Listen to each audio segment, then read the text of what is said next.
Yeah, well, it doesn't exactly help, but I don't know how to fix the problem that he has. Hmm.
I'm going to jump on our public server until more people are on.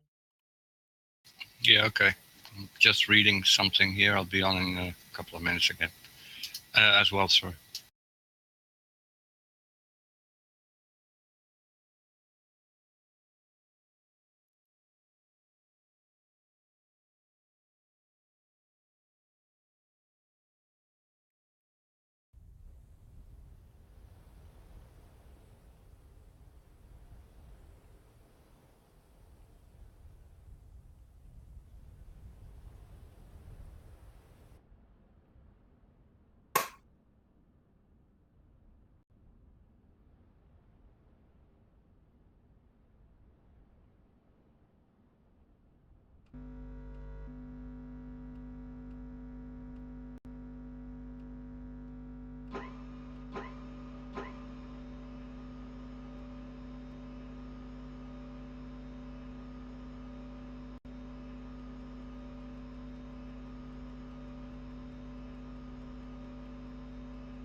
Перезарядка по плану.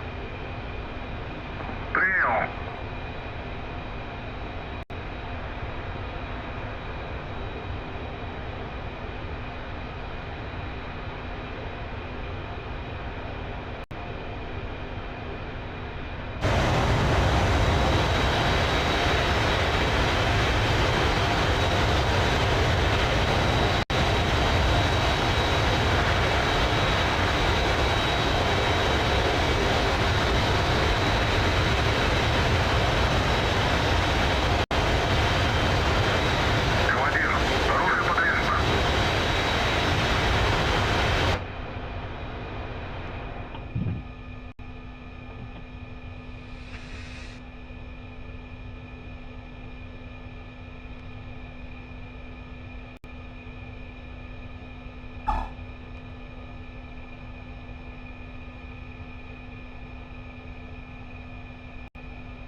Roger.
Splendid. My engine flamed out and I can't start it again. Oh.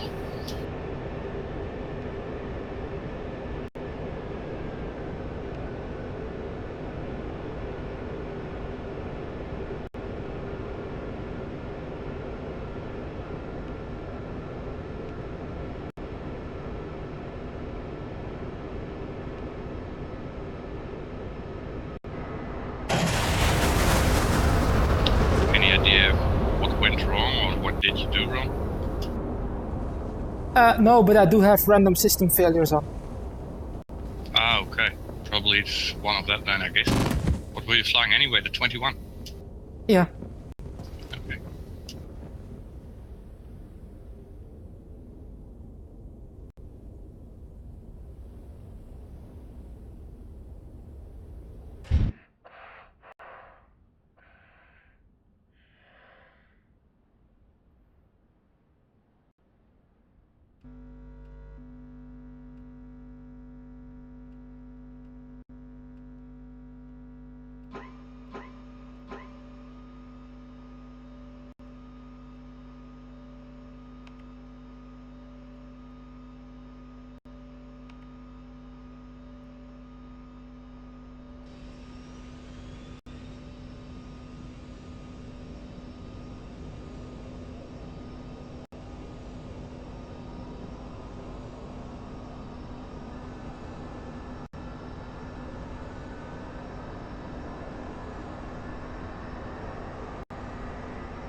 Перезарядка по плану.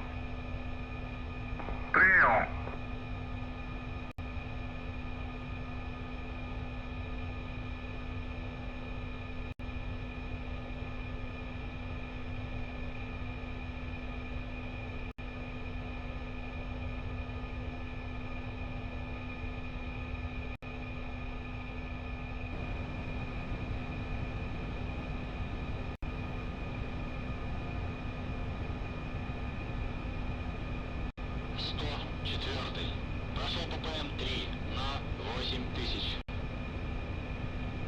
Командир, оружие подвешено.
Перезарядка по плану.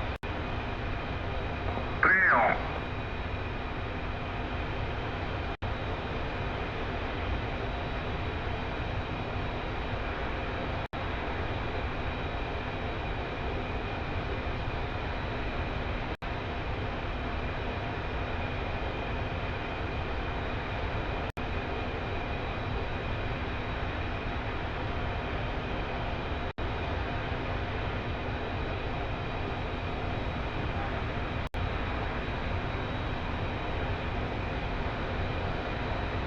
Командир, оружие подвешено.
«104-й, 103-й, дайте курс на ближайшую цель».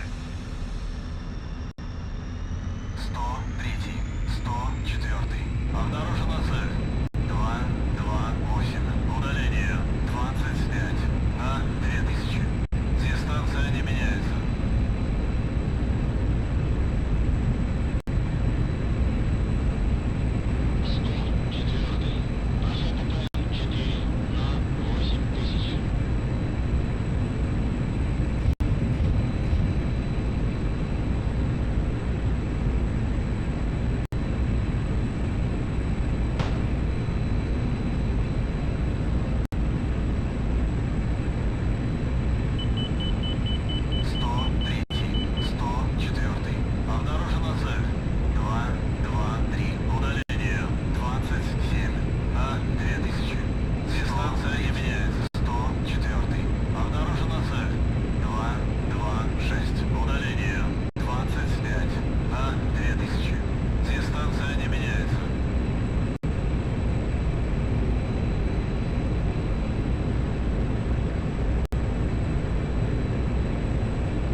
Перезарядка по плану.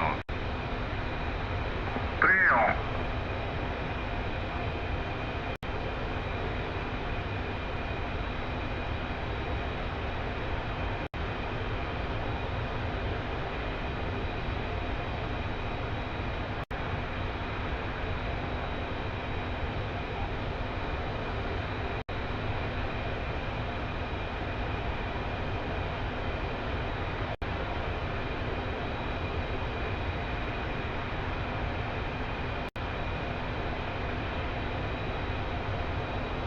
Командир, оружие подвешено.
Четвертый.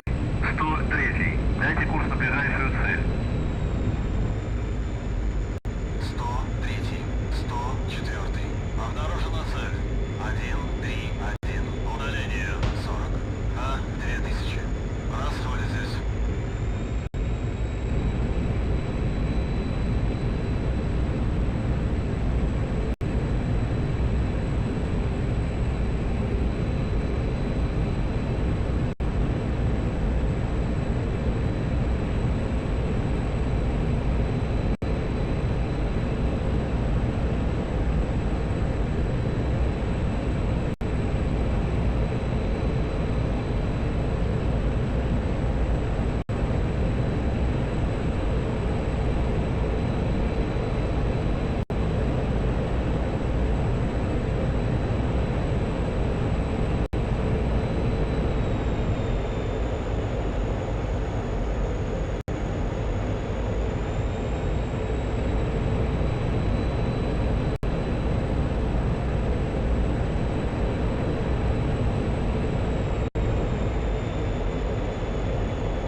ближайшую цель.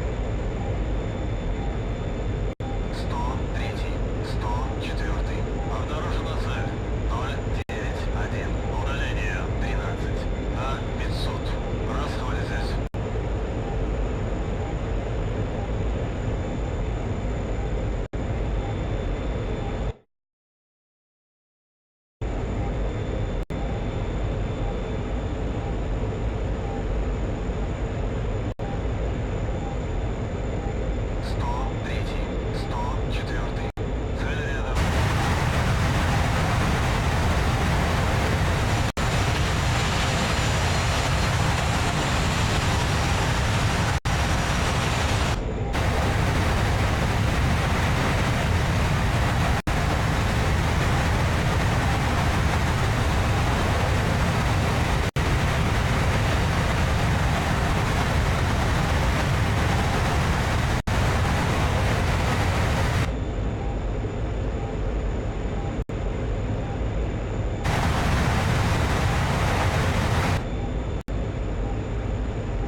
I should look into the airspeed that our AWACSs and tankers and stuff are flying at. I think I fixed the tankers, but I haven't done the AWACSs yet.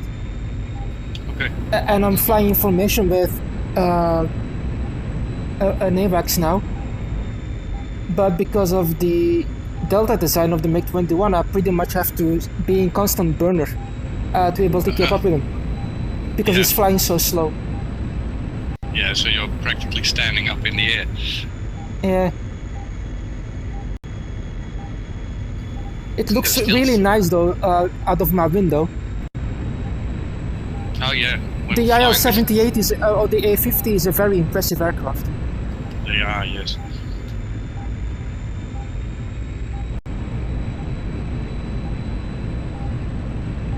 Yeah, he's only flying 400 kilometers per hour. At what altitude? Angels 20. Oh yeah, then you have a problem in the MiG-21, yeah. Especially when you're loaded. Are you fully loaded?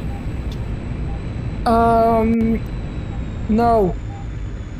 I'm only in an air-to-air loadout, and I fired 2 of my missiles. Okay. But still, this is hard work keeping up. Yeah. It feels about the same trying to do 290 with, or something like now, 200 with the Mirage and a tanker. Yeah.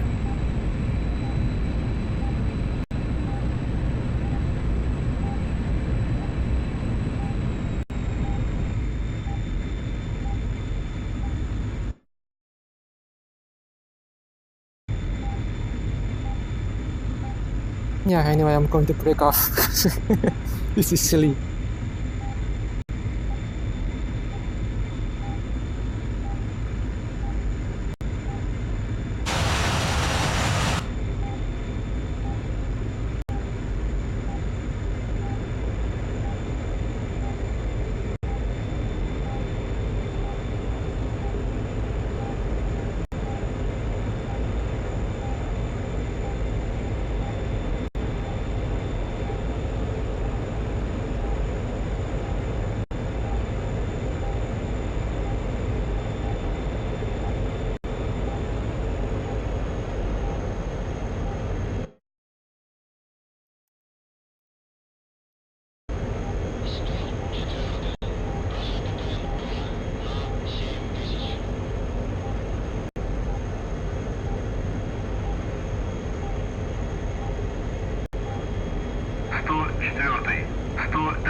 Дайте курс на точку.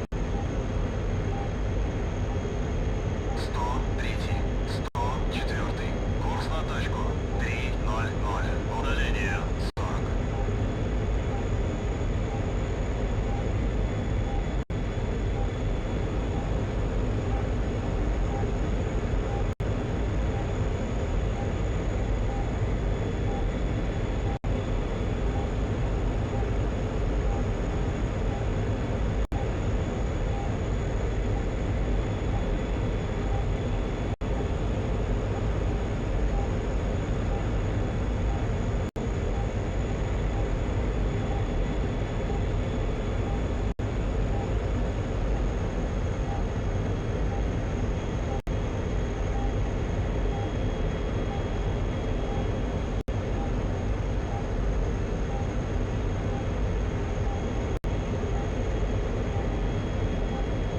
I've downloaded new cockpit textures for the MiG-21.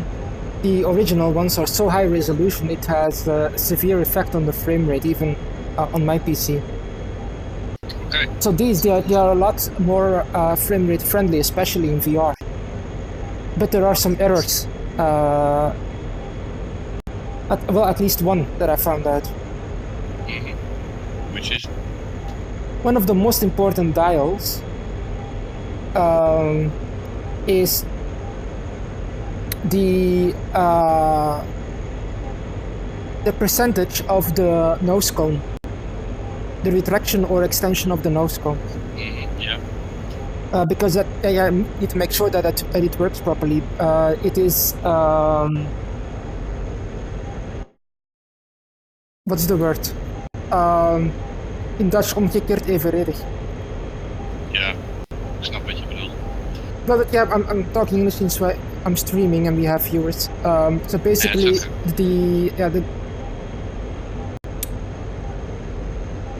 Yeah, it depends on your airspeed and altitude. And but that's an automatic thing, isn't it? it's automatically, yeah. Or is there a way to do it by hand as well? Just in case There is a manual backup. Yeah, Yeah, for definitely, but emergency. it is tricky to regulate manually. And it's quite important since it makes sure that the engine has enough air and not too much air. Yeah, and the second part, I think if it works with 21 on, as well as with most jet engines, the engines have to be fed with subsonic air. Yeah. Yep. So that is mainly what it does.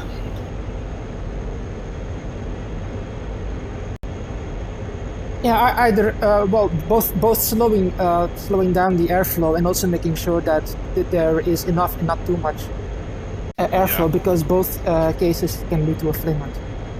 Mhm.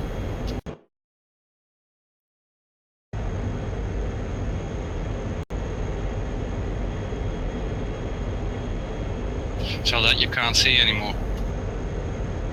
Well, it works, but it's just labeled wrong. Okay. It's just a translation error, probably, because the original cockpit is Russian, obviously. Mhm. And this dial, it says altitude in kilometers. But Oh, that's new. that dial doesn't have anything to do with altitude. It's Yeah. the percentage of the nose cone. Yeah, so it's just a misplacement. Mm-hmm. As long as you know what it is. I mean, Yeah. it would be a good thing for everybody who flies things just to learn their gauges. Oh, definitely. Especially a module as... Well, I wouldn't say complex, but in a way it is, because everything that can go wrong is very well modeled. And I think a lot better modeled than any other of the aircraft. They just fly, they continue to work properly. But here, there's quite a lot that can go wrong. With the 21, yeah. Yeah. It's an old aircraft as well as model. Yeah, definitely, but it's also modeled. Yeah.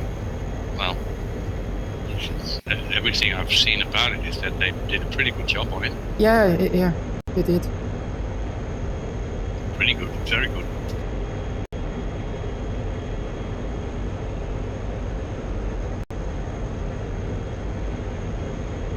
Basically funny when you see that nobody actually uses it what it was designed for, being a high-speed, high-altitude interceptor fighter.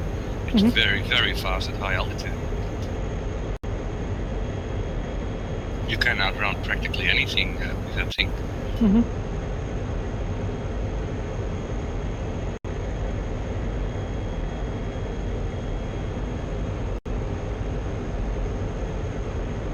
I think I've been making a fool of myself. Are you? Yeah, but because the nose cone indicator is the one on top of it. Oh. So I've been looking at the wrong gauge, so I've been making a fool of myself.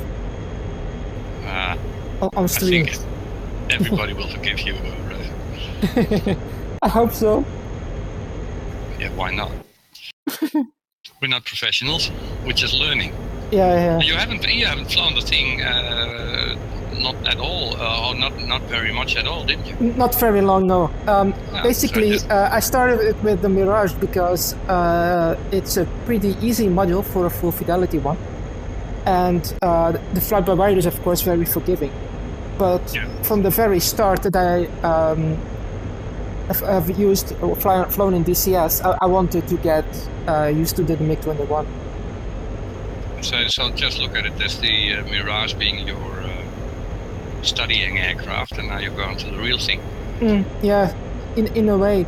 And also just, I would have liked to stay with the Mirage because of all the problems it has. And just because it takes a while for it to get fixed, and I really wanted to get used to the MiG-21. So I figured, well, now is the time to do that. Yeah, and basically it's still I lost the word at the moment here, sorry.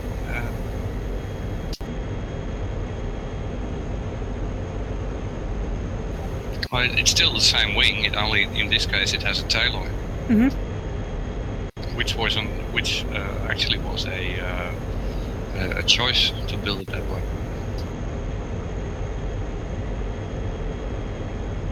But it more or less still has the same characteristics as a Yeah. triangular wing.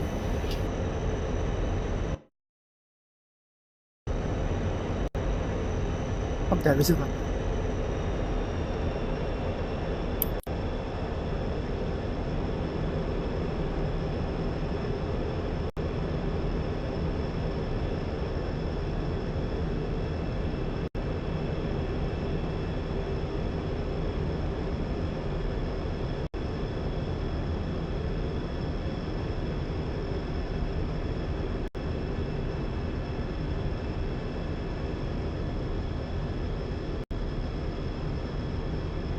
Yeah, this thing is actually just pure flying. There is zero aid. Well, you have a stabilizer autopilot, but other than that, you don't have the aids that you have in the F5, for example. It's still down to earth manual flying. Yeah. Yeah. That's why I like, for example, well, the only one of the modules that I bought is the Spitfire so much, because as soon as you add just a little throttle, your engine tends to torque your entire aircraft to the left. So you have to be trimming again. And Yeah. you keep on trimming as long as you adjust it. It's just full back and forth all the time. Yep.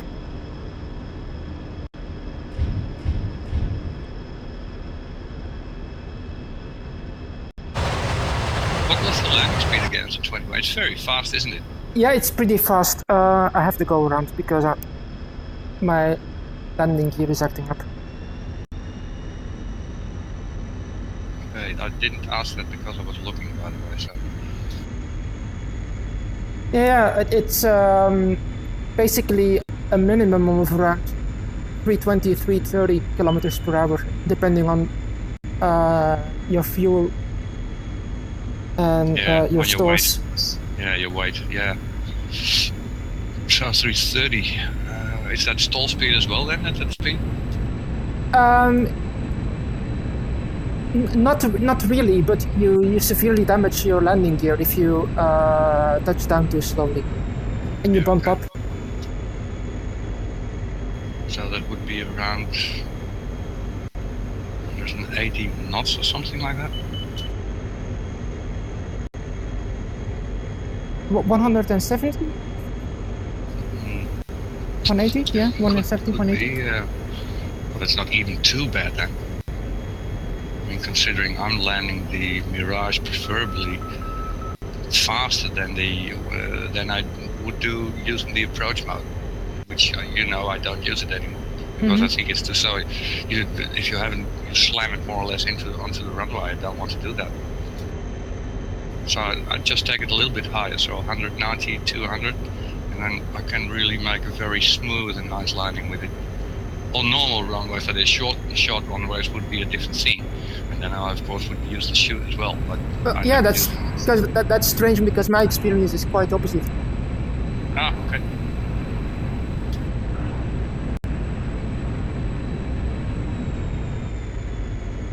Well, the approach mode doesn't do anything except it gives you an indicator of the optimal angle of attack for landing. Yeah, but I don't even look at that anymore. I just look at the distance, how high am I, how far away speed. It's just, perhaps it's the old thing of, for me, flying the gliders again, taking over. Just looking in 3D type of idea,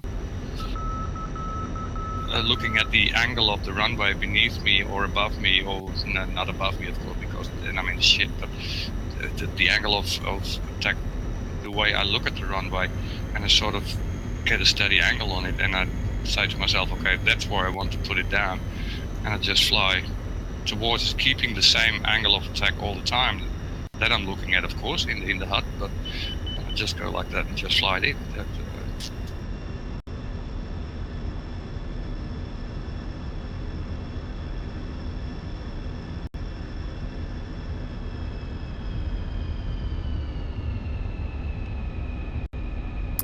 Smooth.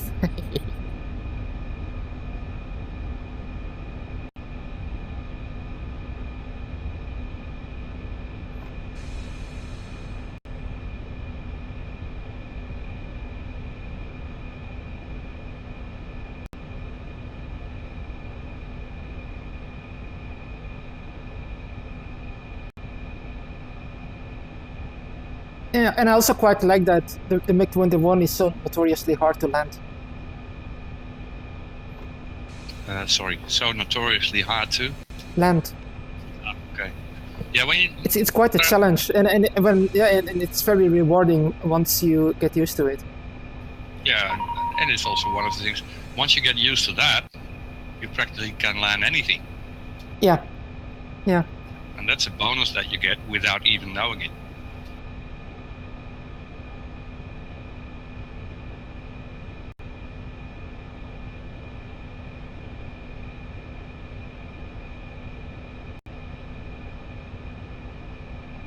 Yeah, it's basically just honing your flying skills. Exactly. Yeah. I do need to get better in combat though. My kill to death ratio is about 1-to-1, but 50-50 about, and I need to improve that. Mhm. Well, I don't know if how you look at that, Raven, but I guess and if somebody on your stream would agree, I bet he will answer it. But I guess we're on the way too much just going having shots with each other. But what we should do was some sort of decent training, you know. Simply try to stay on someone's tail, not shoot him, but try to stay on it. Yeah. Things like that, and that's some sort of the basis. Like the same thing you say now is landing at 21 is very difficult, but it's the same, still basic thing in short range, of course, not in long distance. Yeah. It's an heavy, but from the heat seekers to the guns, if the one thing that you have to be able of is stay on somebody's tail. Yep. And we never do that. And study maneuvers as well. There are some standard maneuvers that everybody has seen, but everybody has heard of, and they still go back till some still go back even to the First World War, but they're still being used. Yeah. Well, I used to study those maneuvers back in the 90s when I first got into flight simulators. And which one did you use then? Do you have a few hours? Oh yeah, I used several ones as well. No, I think in all seriousness, there is a very long list of simulators. I pretty much flown them all. It's one after the other. Only single player, but there's a pretty long list. Well, that doesn't matter. I still remember one of the best that I did online with several blokes was the Microsoft Combat Flight Simulator 3, and it had some add-ons on it. And I flew it with the guys online back then when I was still with the IDFA club, and I preferred the Spitfire there. But we did some serious chasing, just like I mentioned. I said, okay, just try to stay on my tail. And I came up with some maneuver for myself, and everybody's going, hey, where have you gone? I said, well, look in your mirror, I'm already behind you. What?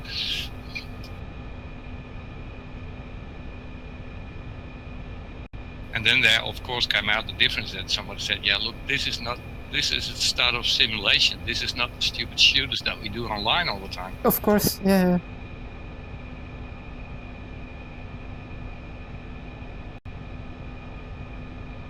Hang on, give me 1 minute, then I'll finish this documentary.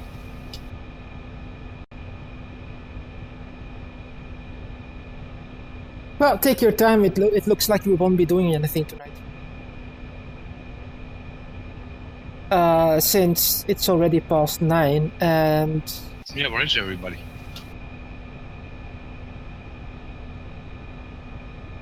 Well, I guess Tilly is still struggling with this 2.1 installation. Then Redkite said he's running late, he might not be back in time. Yeah, Piper also said, well, he's at work, and he also said that he probably won't be back in time. Yeah, and of course Risky is having her anniversary today. Yeah. I did congratulate her, by the way. Yeah, I noticed.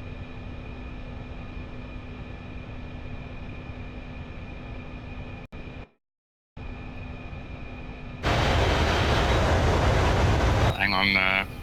You are on our own server, aren't you? Yeah, I am. Is there a password on? Оружие подвешено. No, it's free for all, so... Right, I'll jump in and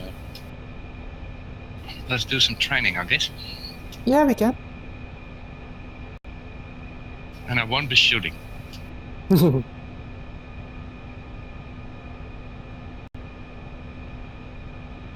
I guess you can take an F5, for example.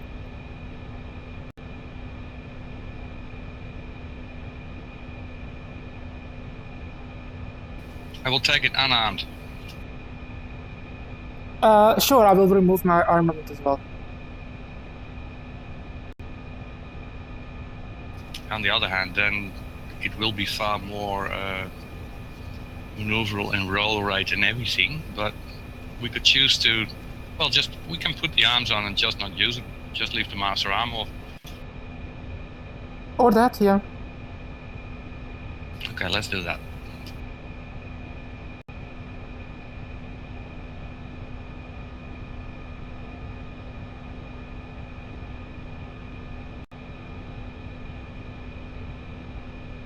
Loading up. Loading.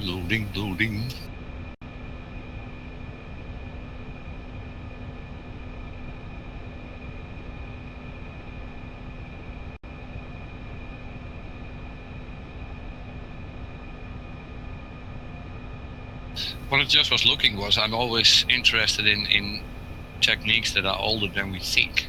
And I don't have one, I don't want one, I don't need one, but I was looking at a documentary about the Walther pistols, the PP, and the famous PPK, James Bond's gun, of course. Yeah. And actually the PP was designed or was in service in 1929, and the PPK was from 1931. And when you look at how these things are designed, even still nowadays, you can consider them more or less as a modern gun. And they're so simple and beautiful, mechanically simple, and it's just incredible. Командир, оружие подвешено. Right, F5E, Krasnodar Center.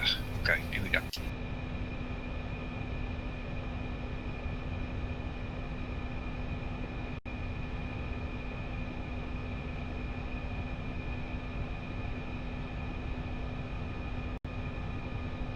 Are you flying or are you on the ground? I'm still on the ground, I just landed. Okay. Well, I still landed and I rearmed and refueled. Okay, I'm gonna rearm first. Let's see what I have on board. But I'm on a different airport than you. No worries. We'll find Are it. you? Wait, hold on. No, you're here as well. You took the F5 lead. Yeah. Okay. Okay, yeah, then you're on the same airfield I am. That's convenient.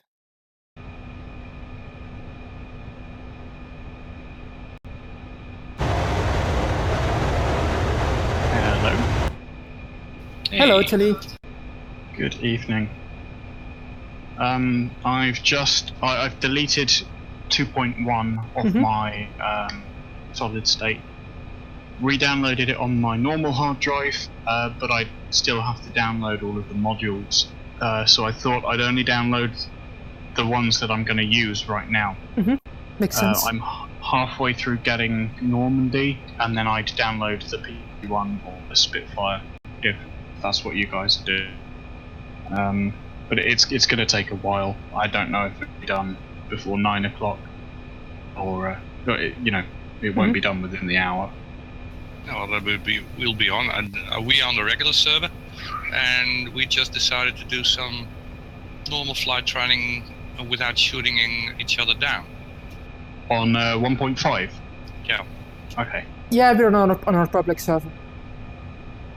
There's not many people on this evening. There's nobody on. Yeah, us three. Okay, I'm trying to start the thing and give me a minute. It wasn't Wix and Joker's anniversary as well, wasn't it? How so? Didn't know they were married. Yeah, they might as well be, the amount they argue. Yeah, that's true.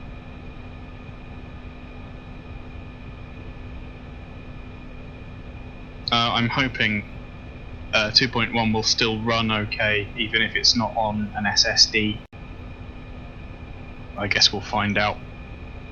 I doubt it, to be honest. I mean, even if it's not running very well, at least it will give me the option to put missions together for you guys. Mm-hmm. But I don't know if it will run, if I'll be able to play on it. But yeah, getting the mission editor and the map up, that shouldn't be too difficult, even if it takes 10 minutes to load, which it did last time. Wix was saying the other day when we were in the Cold War server during the daytime, he said he's getting a head tracker. Yeah. Not Track IR, but one of the cheaper ones. So that would be good. For him. I still have to get one. I still have to get one as well, but I want to try it out. But I can only. It seems I can only get them online. There's you can build your own ones depending on how much time you have.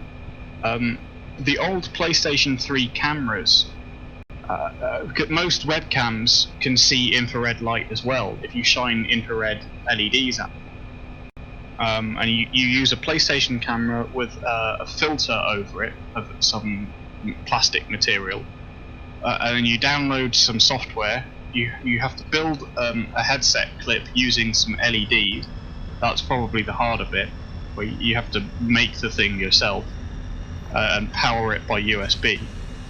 Yeah, but I don't have any of those cameras, so that's pretty easy. Well, I don't know what it would be like in the rest of Europe, but I saw an old PlayStation camera 50p in a shop. So I'm guessing you can find one for €1 if you look. But again, that's just the camera. Then you'd need that plastic cover, which I don't know how much that is. That might be a few more euros, €5 maybe. And then to get a USB plug, some wiring, and infrared LEDs, that's probably a bit more expensive. But yeah. Well, I'll just try and find a proper one, I guess. I mean, I've invested in a PC for this bloody game. So Exactly. why? Hang on.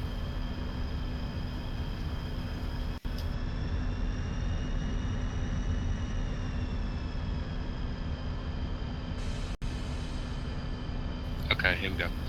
So why not invest in the last bit and make this perfect? Exactly.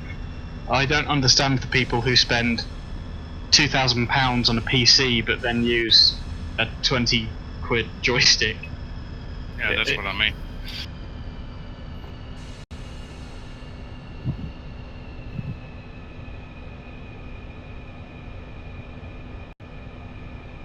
I mean, it's not the case that I drown in money or something like that, but if I would do something, I would. Well, like it. a friend of mine and myself, we call it the comfort principle, and it's basically you spend money based on the amount of time you spend on doing it. Yeah. If you drive a car all the time, then you can spend a lot of money on a really good car. If you hardly ever use it and only use it to drive to the shop, you can basically just buy a Lada and be done with it. If you fly flight sims all the time, then invest in a proper setup. Exactly. Yeah. See, my dad has a different philosophy for cars. He commutes 3 hours a day, an hour and a half to get to work, and then same to get back. Mm-hmm. But the last time he had a car that he liked, it was an Alpha 156, mm-hmm. which is really nice red leather inside. Yeah, Nice the classical ones. And that got written off by a deer. He hit a deer, and you know the Alpha has a slightly pointed nose. Yes. it split the deer in half. One half went into one of the radiators, and the other one went into the engine, and it completely wrote off the car. And ever since then, he said, I'd rather just buy a really cheap car that I know is going to be done in 2 years and just keep doing that. Because he says every time he's bought a car that he really wants, it gets crashed by somebody else. Well, then get a proper insurance. Well, you have to. I don't know what the rules are in Europe, but insurance over here is a scam. You have to have it by law, otherwise you'll be stopped by the police. Mm-hmm. Yeah, here as well. The insurance companies very, very rarely pay out. I'm sure that's probably the same. Yeah, it's the same. Of course, they want your money, but they don't want to pay anything. Yeah. Well, yes, So- but I had an accident a few years ago, and there was no question that the other person, it was his fault. Both our cars were a total loss, basically. And it took a while to get paid, and I had to call the insurance agency every single day to remind them. And I just kept buggering them until they did, but they paid me. Yeah. And I got a brand new car. Is the insurance... Because, I don't know if it's the same in Europe, but for a first-time driver, if you're 17 or 18, you can expect to pay £2,000, which your average starting car for a 17 or 18-year-old would be about £1,000. Mm-hmm. So you pay twice as much per year to insure the car due to buy the damn... Well, what we do over here is, when I started, I just had my car registered on my mom's name. Yeah. And my mom as me as primary driver. You can switch it around like that. You can register a car to someone's name, and then you have to specify which person will be driving it the most. Yeah, it's the same here. But basically what happens is the more years you drive without damage or anything, the cheaper it gets. Yeah. There was I must have told you this. So my dream car was my uncle's Smart Roadster, which he bought in 2003. I bought it off him 2 years ago for my 21st birthday. The reason I had to wait until then is because the insurance was too much until I turned 21. It's like you hit a new age bracket when you get to 21, and the insurance just halves. Currently I pay about £300-400 a year, which is quite reasonable. That's around what my parents pay for their cars, so that's kind of average. But when I got an insurance quote when I was 18, they wanted £21,000 a year just for the insurance. So that's 21,000? 21,000 a year. Jesus. Yeah. Well, here that threshold is 26. As long as you're 25 or younger, then it's basically unaffordable insurance. But once you are 26, it is affordable. Yeah. Okay. Do you have, I don't know how it is in Belgium, but in Great Britain, do you have the P system? That you have a P on your window when you're driving less than a year? No. No. Oh, well, sort of. I've seen them in Wales, where if you've passed your test but you've not been driving for very long, you have P on the car, but you don't have to do it. It's not required. Okay. Well, it is in France, as far as I know, and in Australia as well. And the police are very not aggressive. That's the wrong word, but they look strict. Strict. Yeah. Yeah, they're very strict, and they're very much looking at these guys. What are they doing and anything. Yeah. As soon as they lose the P, of course, after a year in Australia at least, because that I've seen, then they behave like complete idiots. Yeah, really, I do mean that. Yeah. What I did basically, the first few months after I got my license, I kept driving around with the L sign on my rear window for students. Yeah, pupil, yeah. And just to remind people, well, be careful. There's someone who's not used to driving. When I was... I think that's very wise, because a lot of people who don't understand here in the Netherlands as well, is that once you get your driver's license, it just means you're safe enough to be let loose in traffic, but that doesn't mean you drive a car properly. Of course.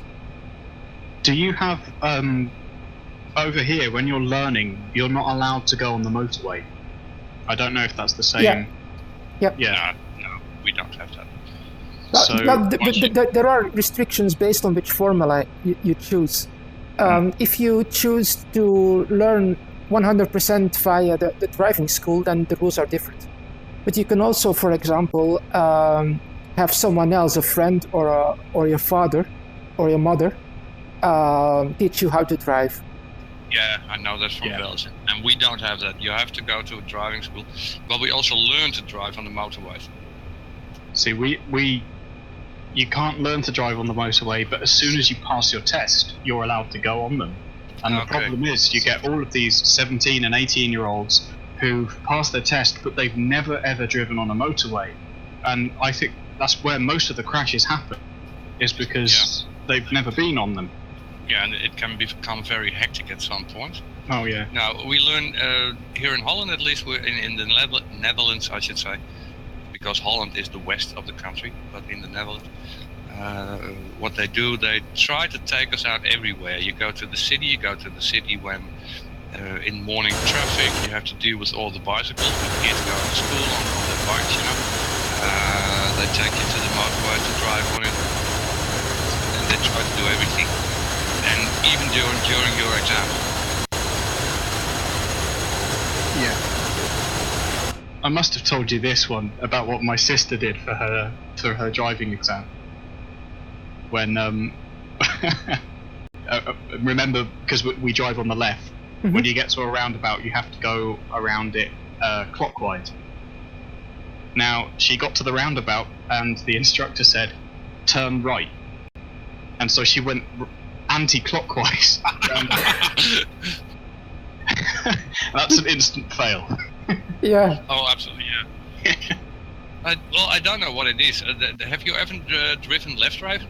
Yes, I have. I've been to the UK in my car. Yeah, okay. I've been to Australia then for 2 long periods of time.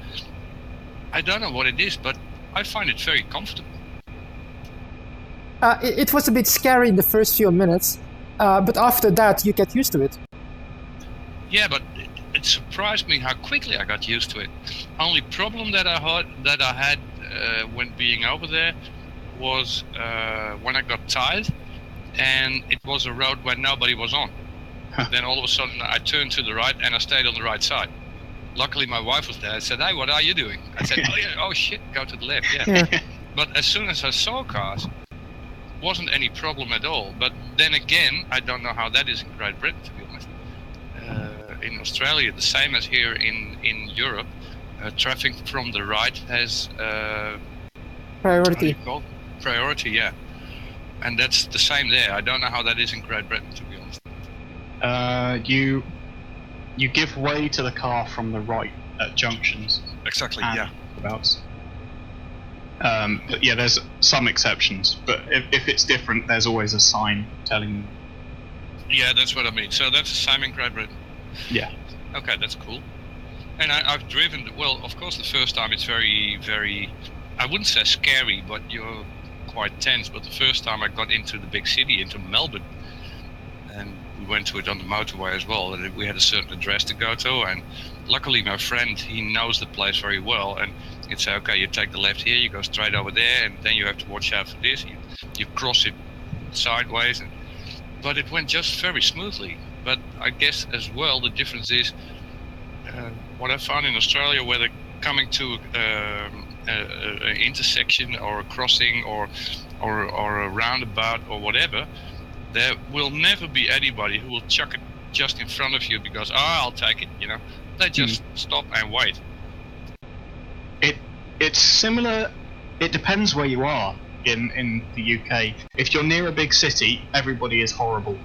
And where I am right now, people will cut up in front of you. They'll beat their horn at you for the slightest thing. The further north you go, the more relaxed people are. And on some of the small islands, they will actually they have a wait your turn system, so that there's a 3-way junction with no traffic lights, no roundabout, no signs, and it's just if you see somebody who was there before you, you let them go, and it's one lane goes. It's very strange. Well, I think that's how it should be, shouldn't it? Yeah. Because every time I hear in Holland as well, it's always the same motorways, as you call them, where the accidents are. It's always at the same places, and it's just because of all these idiots who just jam their cars in between other cars. Well, we saw when I was coming back to uni last time, there was a car on the other side of the motorway which was on fire, and of course the traffic was really bad. But we were thinking, why is the traffic bad on our side? Yeah, because everybody's looking. Everybody, and some people had pulled over to take photos, and then got back in and drove off. How stupid can you get? Yeah. It's the same actually with landmarks. We were coming home from holiday once, and the traffic was really, really, really terrible. And we were thinking, why? We had the radio on. There were the radio wasn't telling us about any accidents or anything. And as soon as we got to, we realised when we got to Stonehenge, and everybody was slowing down to have a look at Stonehenge, and then you'd speed up. Yep. Anyways, Raven, ready to have some fun? Yeah. Do you want to refuel still while you're still on the ground? No, because for maneuvering I will get rid of my belly tank anyway. Okay. Just take the lead then, I guess. Brakes in, spool into 50. Afterburner and brakes loose in 3, 2, 1, go. Okay.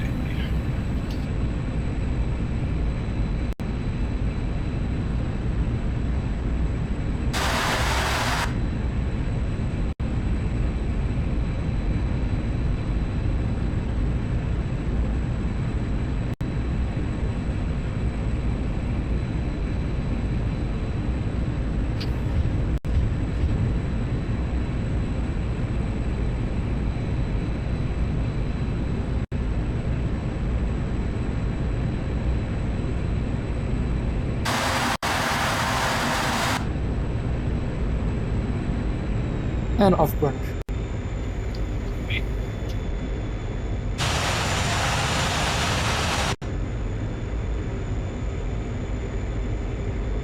Whoa, I turned too much.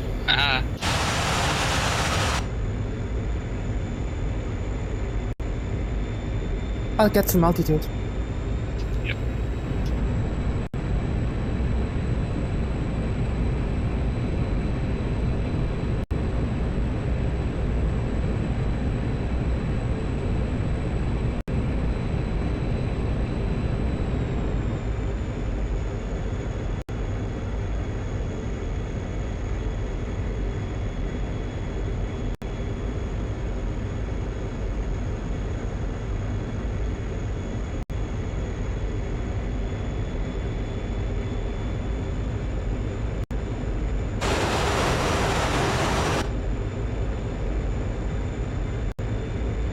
And belly tank is gone.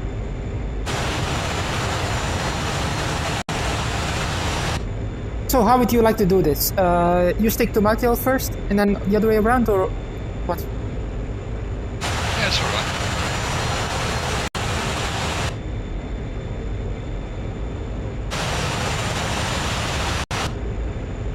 Alright.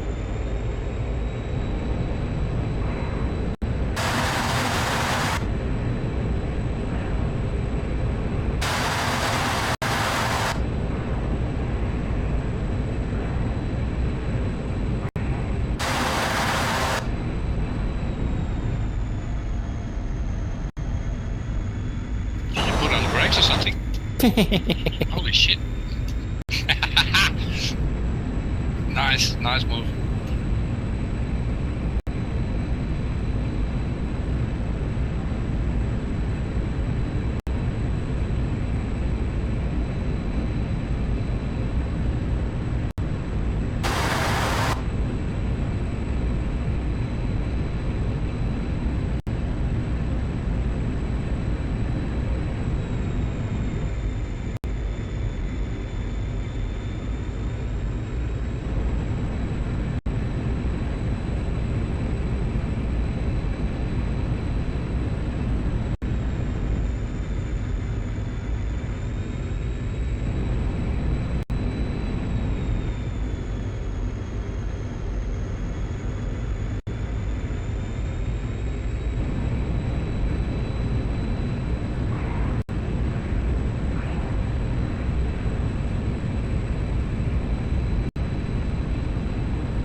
Yeah, this is where I can't follow.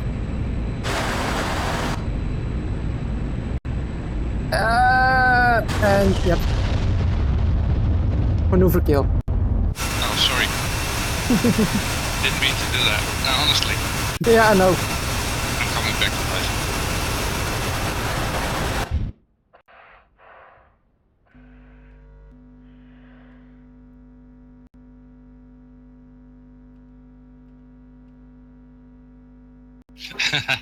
Yeah, well, I really didn't mean to kill you, but Yeah, I know.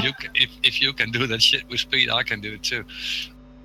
And that must, of course, be the advantage of the automatic flap system that this one's got.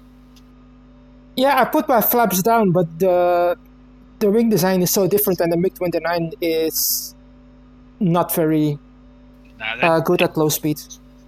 You did put them down manually, you mean? Yeah.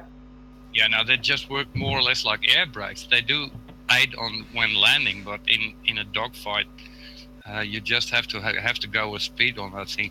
Yeah.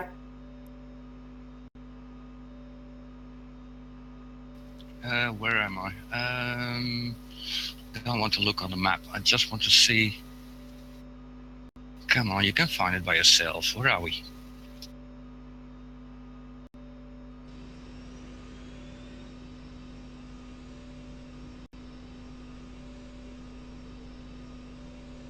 Oh yeah, I know. There we are. East.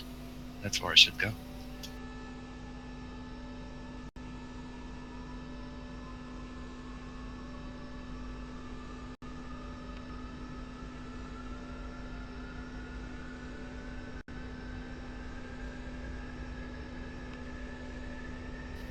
There it is. Airfield in sight. Haha! I'm getting to know these surroundings. Very nice. I still have to do quite a few training missions in the MiG-21. I need to learn the RSBN system, and I need to learn the PMG.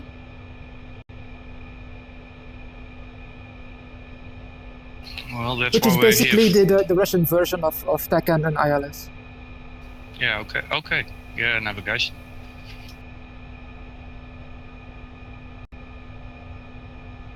Yeah, if you look on the F10 menu and you click on an airport and look at that menu that opens up, you'll see that Russian airports don't have ILS, but they do have PMGE. Yeah, I have noticed that, but I don't know how it works. But yeah, but I've seen as well that if you know the map a little bit, and of course the knee boards come into play, so even a second monitor with using a real aerial map, that there are several radio beacons that you can use to navigate. Oh yeah, definitely. Only thing is we never do it. Well, that works in the Huey and some helicopters. It's quite useful if you dial those beacons in to check that you're going on the right course. And I think there's it works in the aircraft as well. But like I said, we never use it. I tried it at some point with the Mirage even, and it works brilliantly. I think there's a way that I can add custom ones in using the mission editor to custom points on the map. As radio beacons? Yeah. Oh, that's brilliant. I've just never done it. I'm pretty sure it's possible, but I might try that.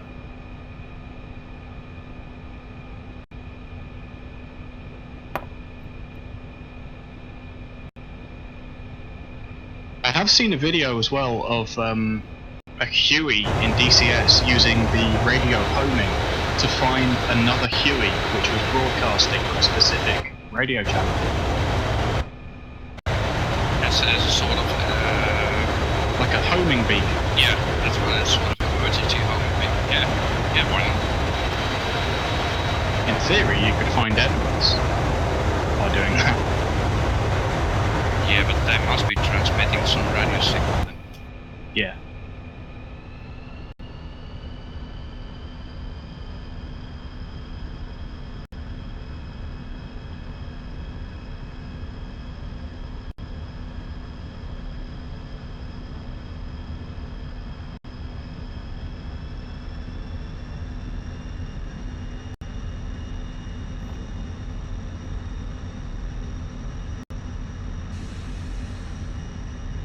So, The Normandy map just finished downloading. Mhm. That took about an hour, I think. I started to do the assets pack, and it's almost done. Because it's just copying it from the other version of DCS. Okay. Yeah, it does that.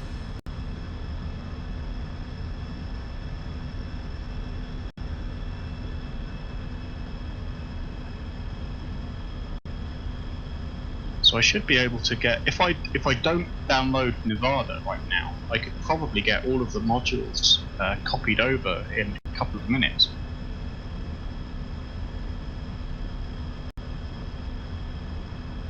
Well, it would have been more useful if you downloaded Nevada first. Yeah. Because And of the performance problems Oh no. in Normandy. What's wrong? I crashed. On landing.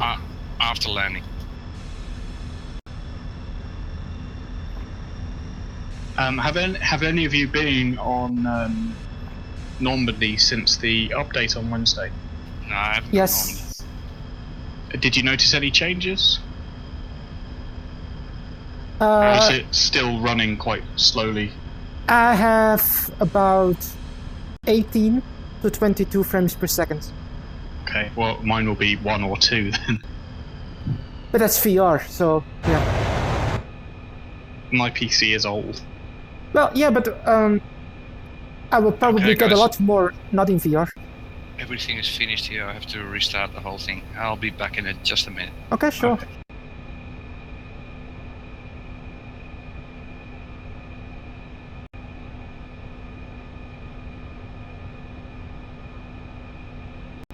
I think I'll download all of the modules except for Nevada now, and I'll let Nevada download overnight. Okay.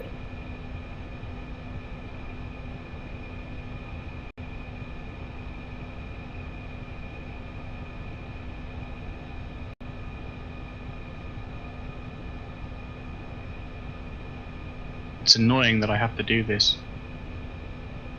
At least when I get my my new PC, I'll only have to copy rather than re-download. Mm-hmm. I do recommend, if you copy it over, doing a cleanup and repair after that to make sure that you have all the .dll files and yeah. Yeah. That the registry is basically. Well, I'd prefer to when I get the new PC, because I'm selling my old one to my friend who doesn't do a lot of gaming, but just needs it for things like World of Warships, things that aren't too graphically intense. So I'll be selling it to her. But I want to get a new hard drive, new everything, really. Mm-hmm. Well, over the past year and a half, I've gotten a new everything as well, gradually. I would have upgraded it sooner, but I'm doing all of my university work on it, and so I don't want to be changing, especially hard drives. I don't want to be changing that right now, in case I mess it up and I lose all of my work. But you can still use it. You can still plug it in and use it as backup. Yeah. I have my old SSD still plugged in as well. I use it just for data and backup files. Are SSDs better for doing video recording? They have a higher Oh, definitely. write speed. Yeah. I might use my current one. I might clean it out and use it for video recording when I've got the better PC. Mm-hmm. What PC are you running anyway still? It's an old AMD. It's an 8-core AMD processor, but it's quite slow. I think it's 2.4 gigahertz. Which is How old? about 4 years now. Which I know that's super old, but for PCs, and it wasn't very good to start off with. I never intended for this computer to be for gaming. It was just meant to be for streaming videos. my original plan was that the PC would be plugged into a big telly, and we'd just use it for Netflix and storing downloaded movies and things. I've got a Blu-ray drive in it, which the only reason I have that is because I thought this would just be a media center. Mhm.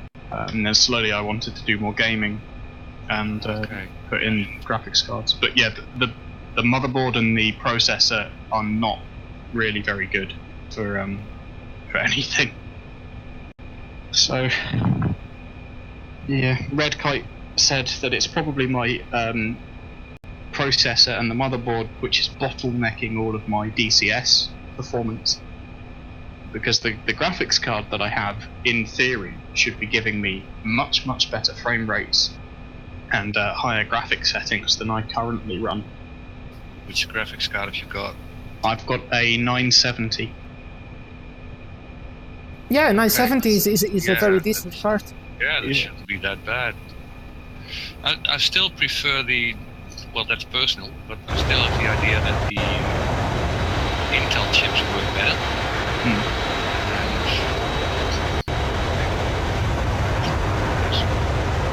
I can't see it because I started the game back up again. Anyways, I'm running a 1070, the fastest one of the 1070 series.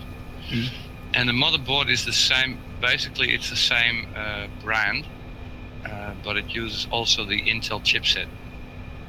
Yeah. But as I said, this can be quite a thing on a PC, because this one was built last January, but when I really want to play, then I have to do it straight from a clean startup. For example, just before this, nothing would work anymore. Well, I could still talk to you, but the game wouldn't work anymore. That was because I did several things before that. So there's still something left in the memory somewhere that doesn't get cleaned out. So what I do then is just shut the whole damn thing down and restart the PC. I think that went very quickly, but that is because I've got the latest SSD drives. Oh, that's another thing.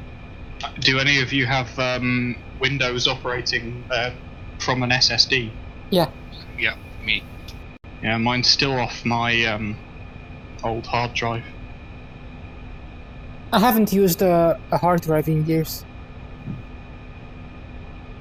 Well, again, Well, my old PC is still one, and to give you an example, that one is from 2011 when I came back from Australia. And when I start that one up, it takes now about, it starts up quite not too bad. It was a good PC back then as well, but to get it started up completely takes about 2-3 minutes. And before the hard drive stops cracking, you know what I mean, making sounds, it takes about 8 to 10 minutes.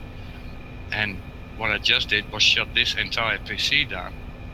And when I came online, I think I went to the toilet as well, but I think it was about 1.5 minutes later or something. Yeah, it was quick. So there was a complete shutdown, not restart, complete shutdown to restart.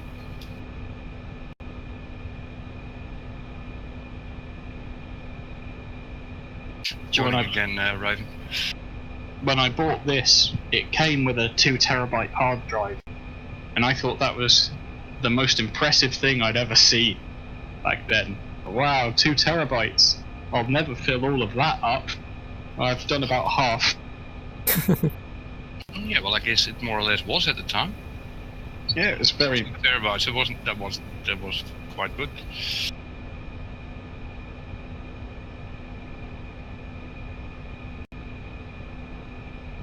I haven't got an idea though about these SSD drives, is how many times can you rewrite stuff on it. Because, for example, when you use the small cards into photo cameras, after some time they still get worn out because you can only store something on it for so many times. Forget the number, but it's 2 to the power of something, as with normal memory storage, where you have 2, 4, 8, 16, 32, 64. It's that but I think the number is 2 to the 24. The number of times that you can rewrite on the SSDs. Okay. It's a lot, but it definitely is finite. It will run out at some point. Let's see, 2 to the 24 is. Or I'll Google what the real number is.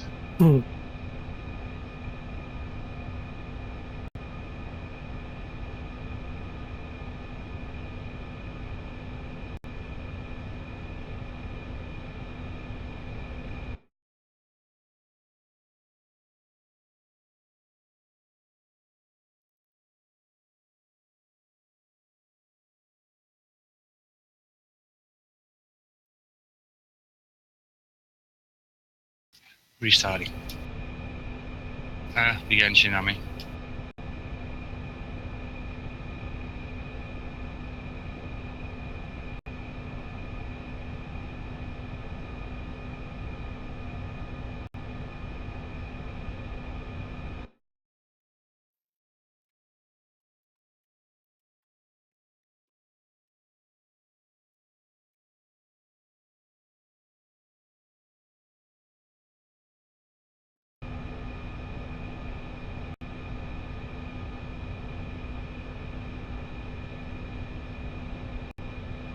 There's no set answer, but they say you can write 220 terabytes before the drive will start to become unreliable. Okay. That's quite a lot. Yeah, it is.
Right, there goes engine number 2.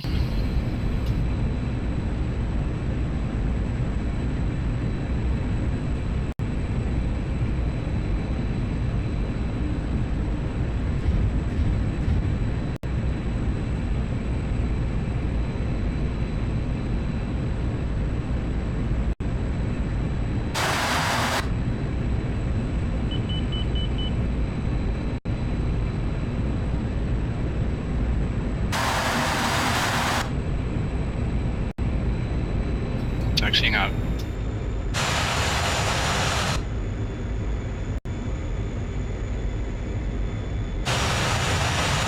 I see you in front of me. Yeah. I've just taken off. Right. Too bloody boring waiting. Yep.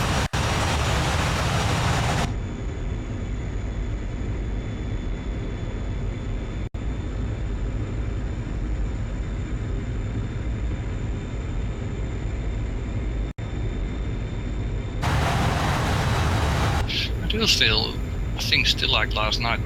I think I'm able to see airplanes now when I'm still 8 or 10 kilometers out. That's not bad. Mm-hmm.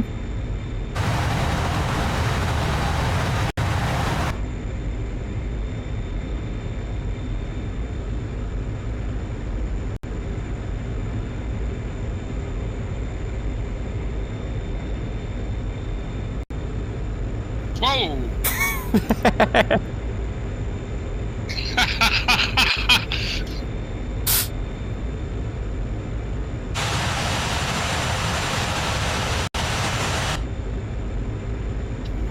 heart attack or something? Just a little bit fun. Yeah, I know. Stupid thing is, I didn't hear you pass. I see you pass, but I don't get any sound of it. What's that? Is it something that changed as well with the updates? Maybe It it's might- your sound settings. Yeah, if you hear like sounds with helmet or whatever the Here, like in helmet or something, yeah. that's the one. Yeah. Yeah, I've got that one on. Ah, there you are again.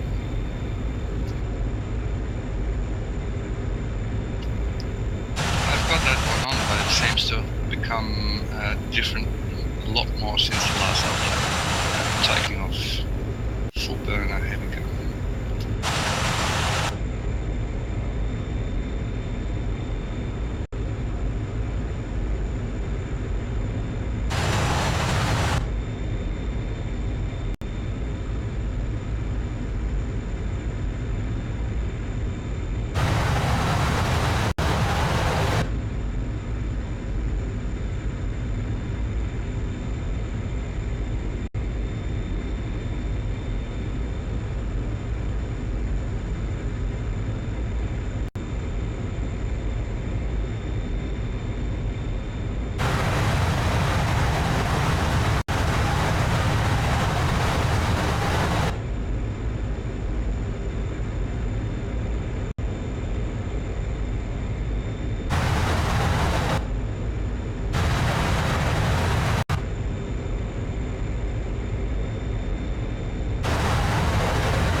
Let's get some higher this time. Sure. Right. I don't want you to die again because of this stupid thing. Well, a turning fight in MiG-21 is pretty tricky, but I want to get better at it. Yeah, well, like I said, that's why we're here. Yeah. Right?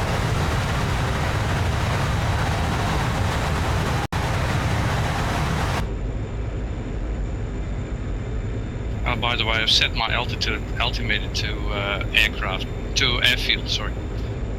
Oh yeah, for the...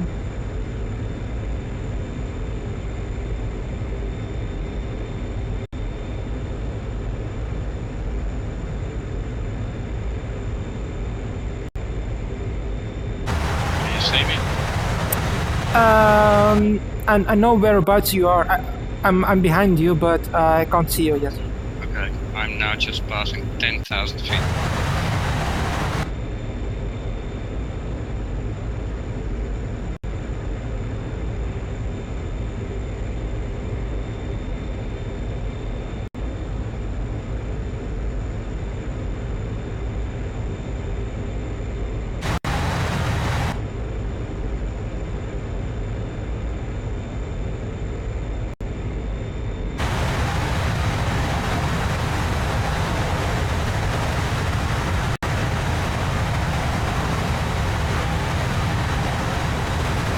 I'll pop you a flare.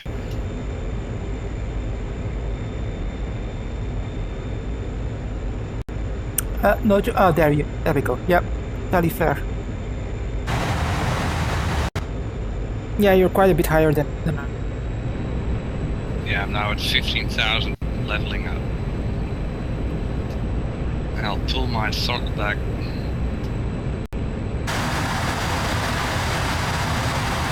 I'm trying to load the mission editor 2.1, Mm-hmm. and so far it has taken 5 full minutes. It's still not loaded. Oh, Jesus. That's what it's like without an SSD.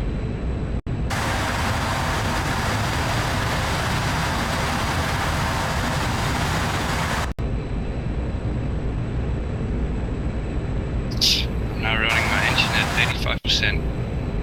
At, what is it? 360 speed, something like that. Yeah, I'm burning to catch up. The moment it get slower? I'll hang on. I'll No, put it no, no, back no, to no. eight. I just came off burner because my belly tank is empty. Okay. I've put it back to 8.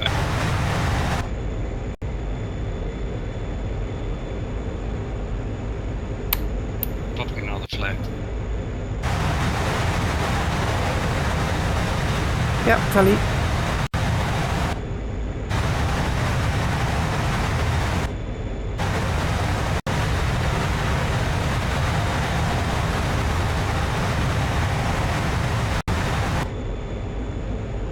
I was slightly above it.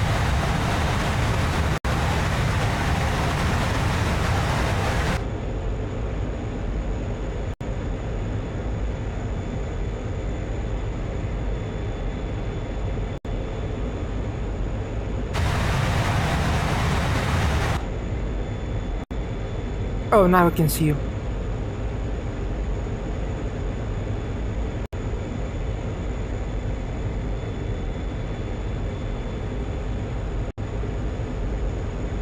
Let's see how these mirrors work anyway. Not looking outside or anything, just trying to see when I can see you in the mirrors. Oh, you passed.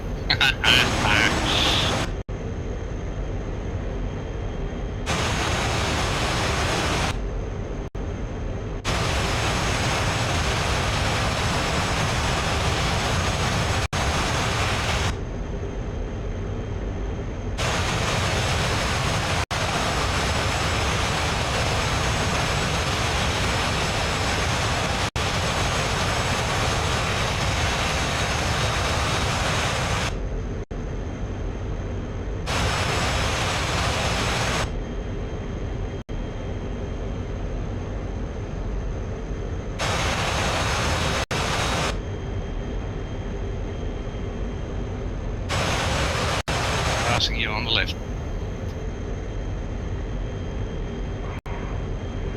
You sneaky bugger. Oh, blacked out. Oh shit. I guess. An overkill.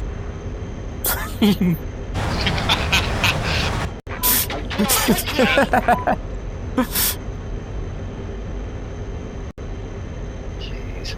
Revenge is mine.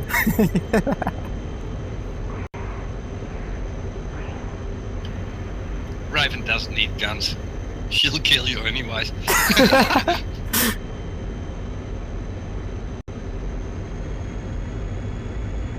Okay, starting up again. No worries.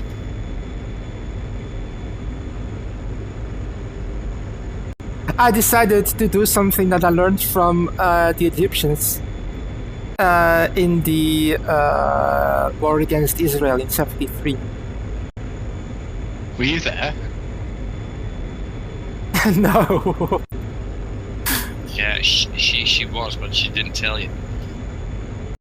Raven's code name is Benjamin Netanyahu.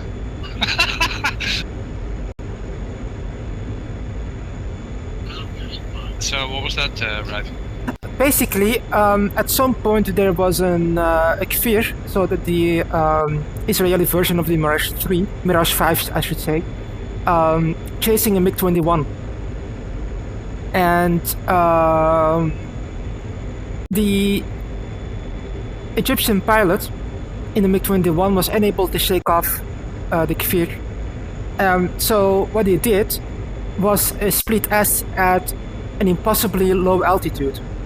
Basically, what the manual of the MiG-21 says that you need to be at an altitude of 6,750 was it feet or meters?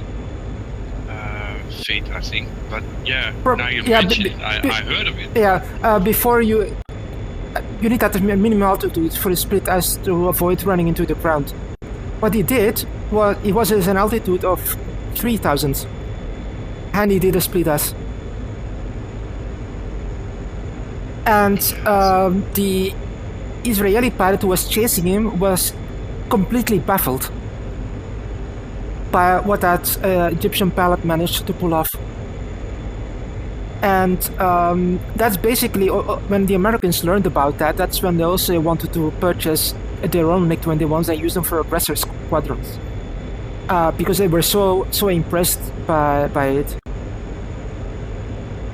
And I saw the interview with I think the Egyptian pilot is around anymore, but there are a few interviews with the Israeli pilot who was chasing him. And I watched a few diagrams of what happened during that fight. Yeah, I think I saw that actually, but it's been a long time ago. So you just pulled that off? I did something similar, yes. Yeah, but you were a little higher at 3,000. Yeah, I probably was, but... Well, it was my own fault to black out, of course. I should have seen it coming.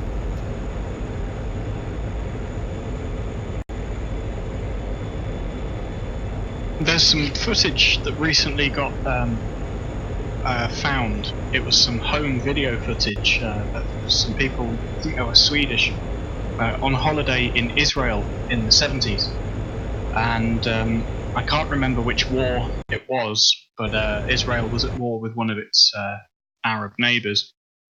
And they videoed an F-4 Phantom and a MiG-21 dogfighting over a lake, including the F-4 outturning the MiG-21 and shooting a Sidewinder at it and killing it. And there'd never been any footage of it before. Yeah.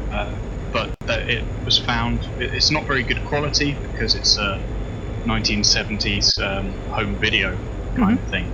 But 8mm. Probably 8.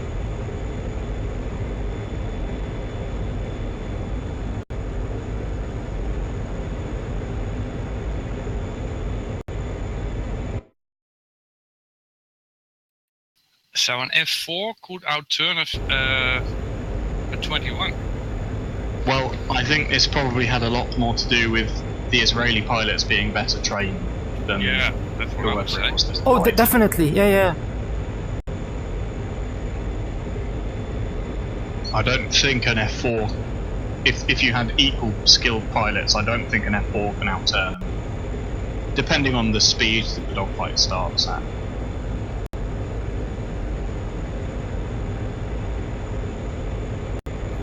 Taxiing out again. No, I don't. I forgot something. Idiot.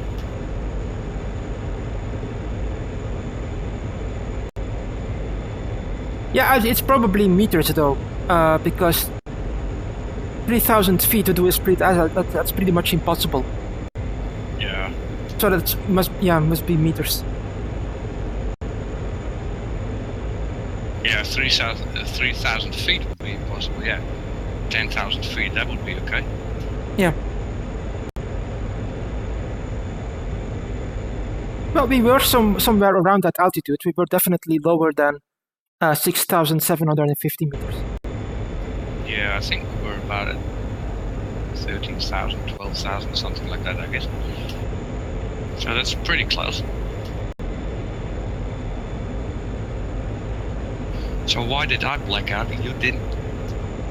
It's very easy to black out in that F5 because if you pull too hard on the stick when you're quite fast, the instantaneous G that you can pull is about 12 G. And if you do that for about half a second, you're just going to black out. You've got to be so careful with your speed. What I did is the same as what the Egyptian pilot did. Very carefully looking at your angle of attack and keeping it in a very narrow area. And this is what I learned that you need to do in dogfighting as well. Yeah, well, of course, then you go with pretty much like you said, right? The Mirage, like the fly-by-wire protects you a little bit, doesn't it? Yeah. I know I've got sloppy because my main aircraft is the Mirage, and then when I go into another aircraft that isn't fly-by-wire, I pull too hard, bleed off my speed. I've picked up a lot of bad habits from flying the Mirage as my main aircraft. Mm-hmm.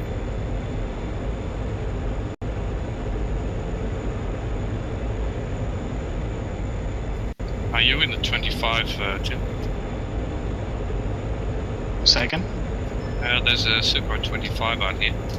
No, I'm in the mission editor for Normandy. That's a random person. Okay. But there are two random persons, and one of them is said something in chat in Russian.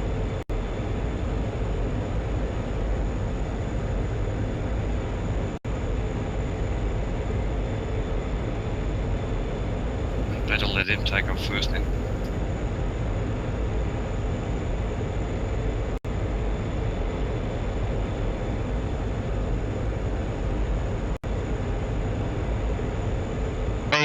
They've added a load of new skins for the Spitfire and the Mustang in the latest update for Normandy. Oh, okay. Oh, really? Okay. There's a Mustang with RAF colours but with D-Day landing stripes. There's another one with similar, but it's got a bright white nose. One with a red nose and landing stripe. Basically, lots of new camos with landing stripe. Nice. Having a look at all of them.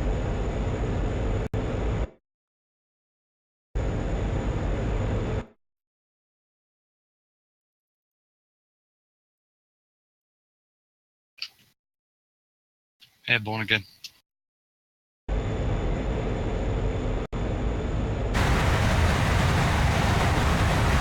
Yeah, I have visual on the 25T.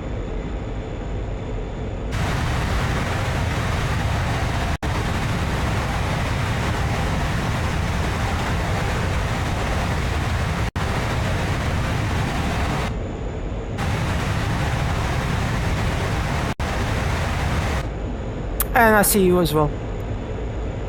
Yeah, I just put a flare out. Yep.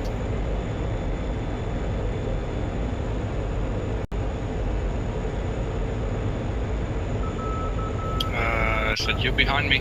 Yep. Okay. Now I'm gonna get some altitude again. Ooh. I can pass.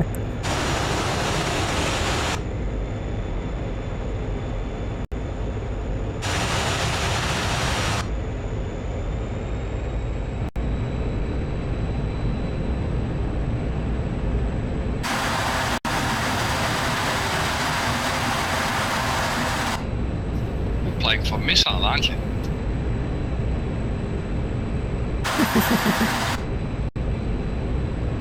Just an angel who got homesick. Yeah, pretty much.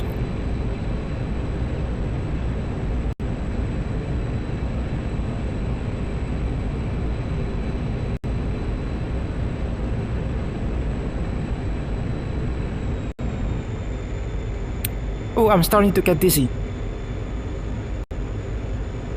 This never happened before. VR? Yeah.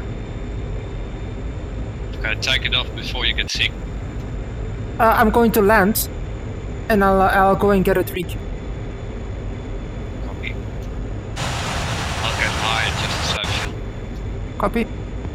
Classic Dutch. Always getting high. No, I'm not smoking. Yeah, that shit. and saving money.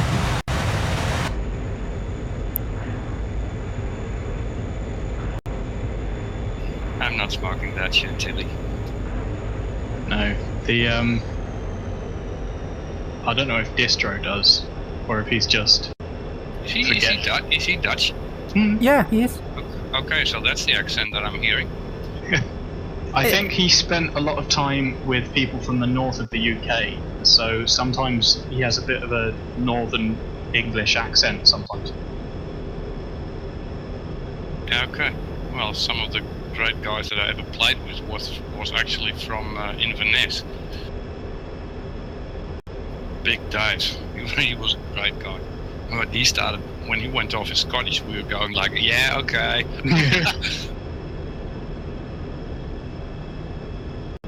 It's like what we were saying last night about how sometimes you can't tell Dutch people because their English is so good. Yeah, you said that, yeah. Or you mentioned it, let's put it that way. Where am I? 20,000 feet. I'm gonna turn back east towards the airfield.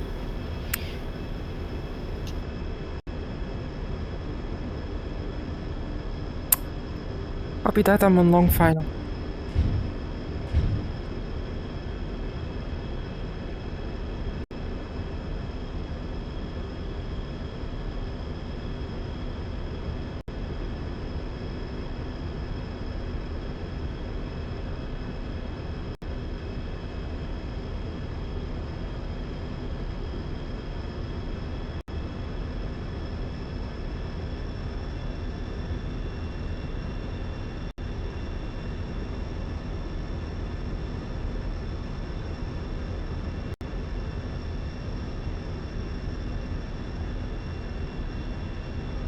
Okay, now let's get economic on fuel with this thing.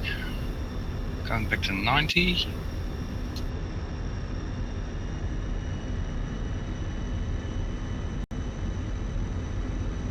That should do the trick.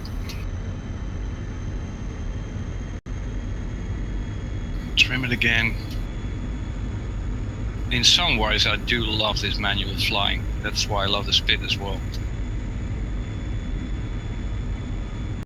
More rewarding. In the end, yeah, absolutely. You understand the thing more, you understand, what do you call that, aerodynamics. Well, I just prefer jets personally. So I'd rather fly a MiG-15 than a Warbird. Yeah, but I mean the old ones, like you said, the F-15, the F-15, MiG-15, the F-5, it's still manual flying. There's no computers Bad landing. involved, you have to do Bad it landing. yourself. Bad landing. Bad landing. Bad landing. Horrible landing.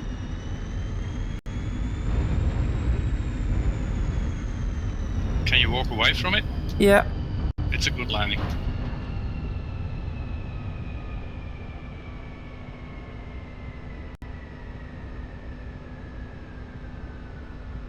Oh, they still do that.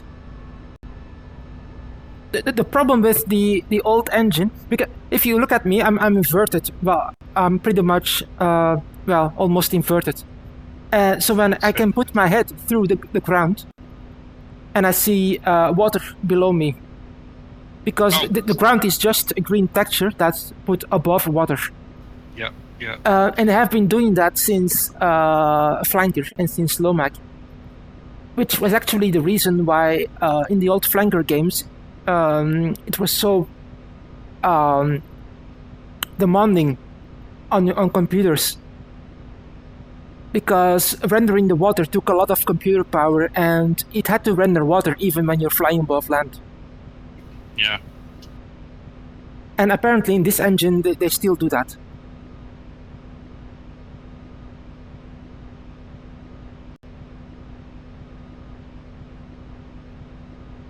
Well, it will be a challenge to get crawling out of my cockpit like this.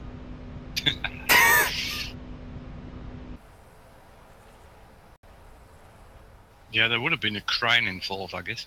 Yeah. I'll be back in a minute. I'm in a steady turn at 21,000 feet, so...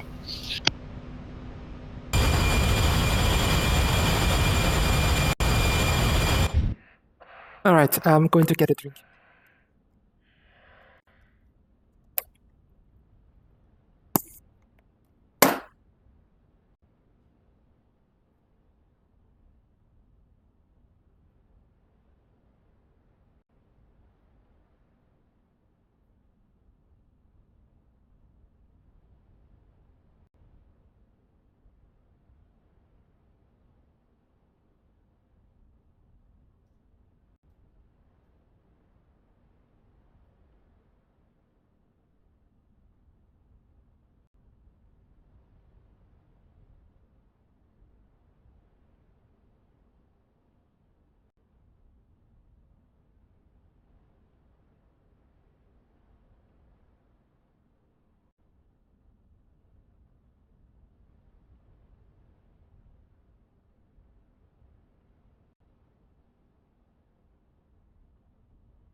Oh, this is great. I'm at nearly 22,000 feet. I'm still not contrailing.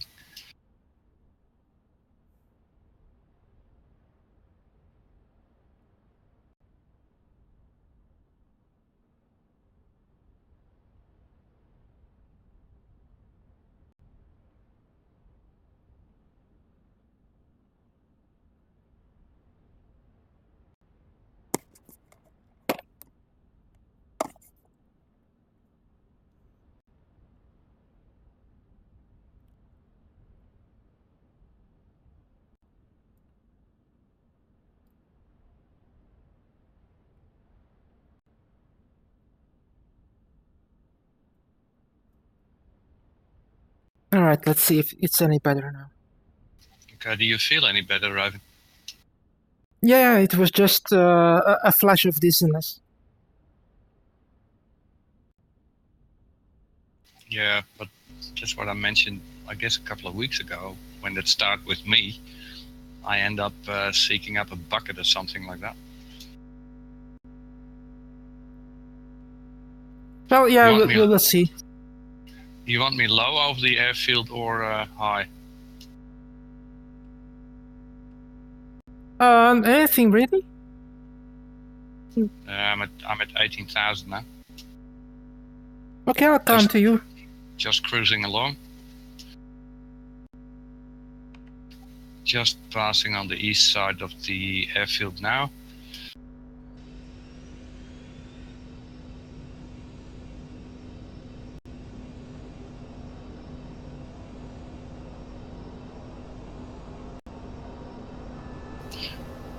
I'll turn west.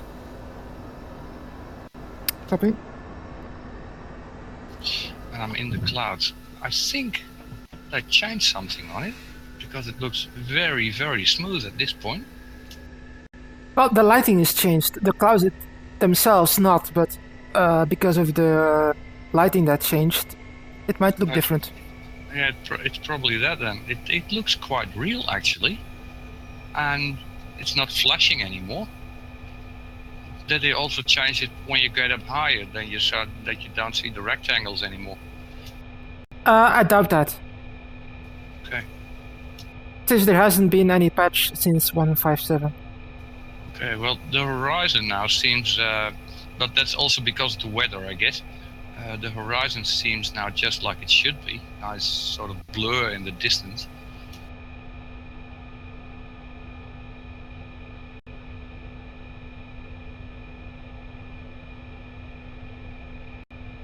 Перезарядка по плану. Прием.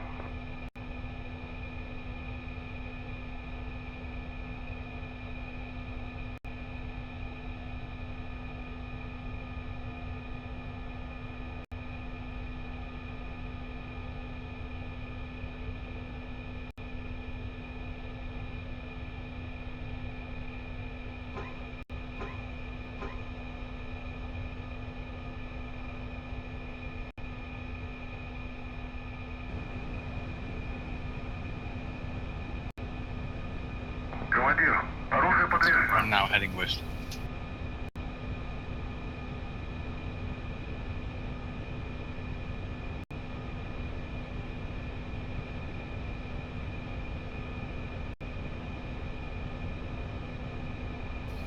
Well, I'm learning a thing as well tonight. It's just to trim the F5 in a proper way.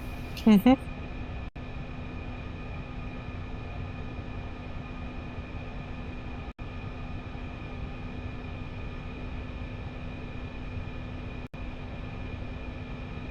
Yeah, well, like I said, that's the problem. That's the positive thing on not always shooting. It's just like learn your aircraft. And Yeah, I think definitely. And I think it's more fun to do it with a couple of people than doing it just alone because you're bored as hell. Definitely.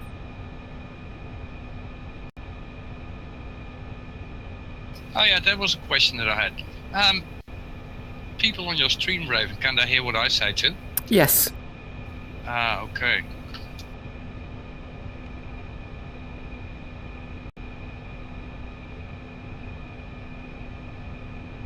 I have 3 audio sources in OBS.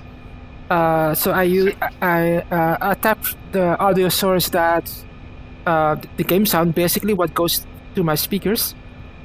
Then the second source is what goes to my earphones, and the third is my microphone. Okay, that's cool.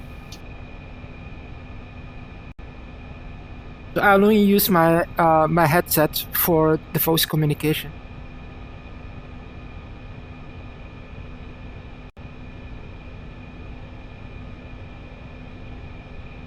Oh, the clouds look now very, very cool in the mirrors as well. Sorry about that.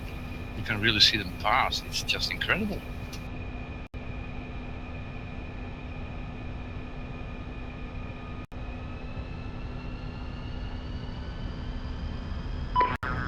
Good kill! Did you crash? Nope. Someone else crashed them, probably. Yeah. One of the randoms. Yeah, well, that's not my problem. No, no, it isn't.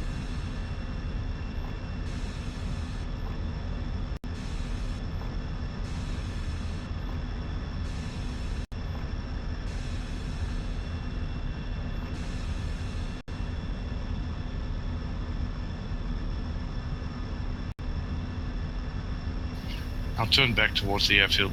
Okay. That should be heading about 1:30, I think. No, let me turn right this time. That's better.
Well, as far as I'm concerned, being in the clouds now looks very smooth.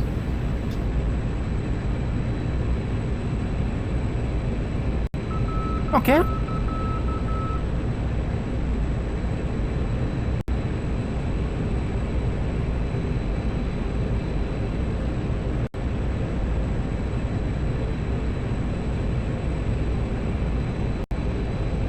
We'll see what it looks like for me. Well, perhaps it's just a weather type, I don't know. But even as I pass it, like I said, in the mirrors it looks very, very nicely. But it isn't the cloud coverage that we had in some other things. Well, I have my mirrors turned off in 157 because they dropped my frame rate by half. Okay, that's a VR thing then, because I have that on the ground. It doesn't drop it in half, but I can see some difference. But when being in the skies, I don't see any difference at all. In 2.1, I can use mirrors. The frame rate also drops, but only a small, only by a small margin. Okay, in other words, they are doing a good job in developing the 2 version. Oh, definitely, definitely. The engine is a pretty big improvement. That's good. I've got the airfield at my 11 o'clock.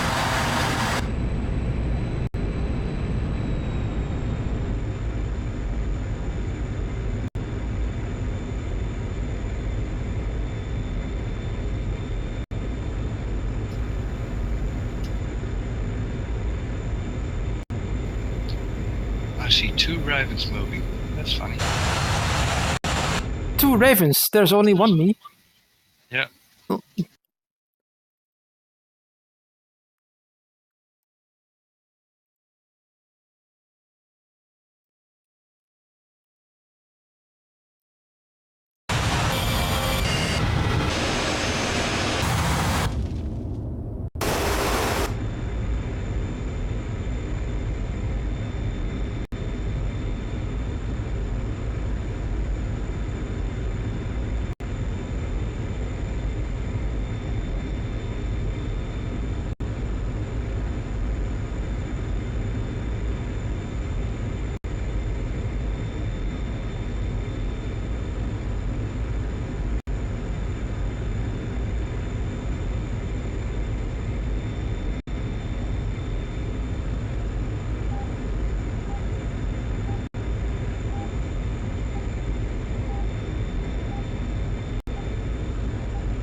Well, I do have to admit that the clouds do look better. Yeah, so what I have done, I don't know. I didn't get an update for this.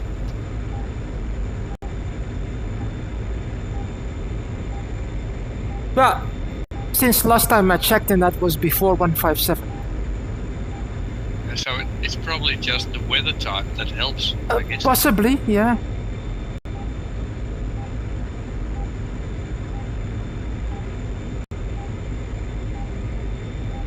What's your altitude, Brad?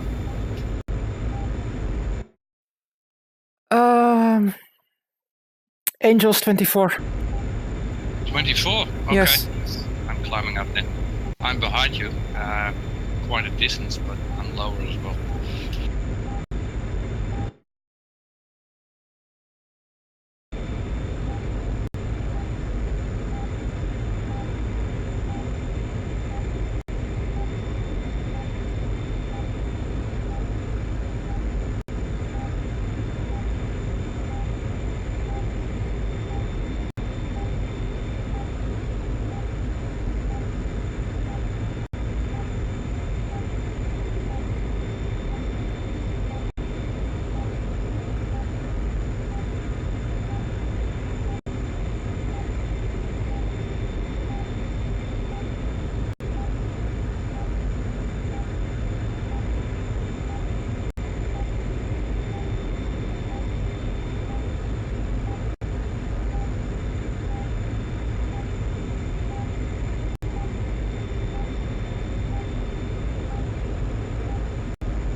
What, am I coming?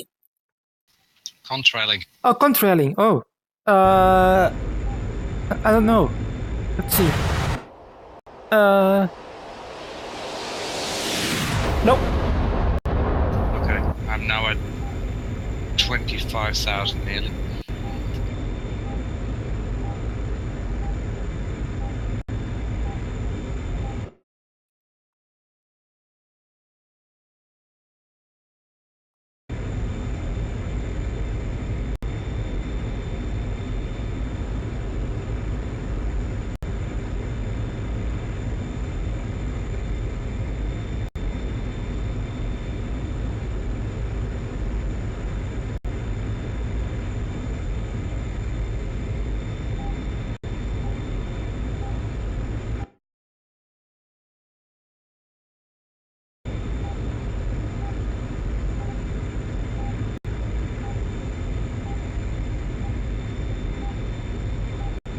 I turned around.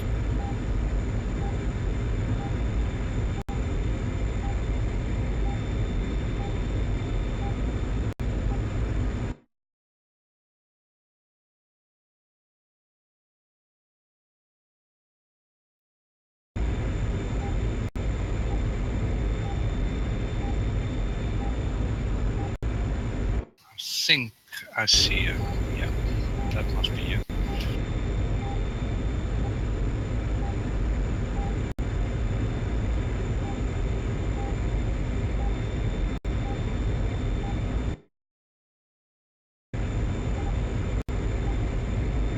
I'm putting a flare out. To 11 o'clock, I think. Oh yeah, I can see you. Yep.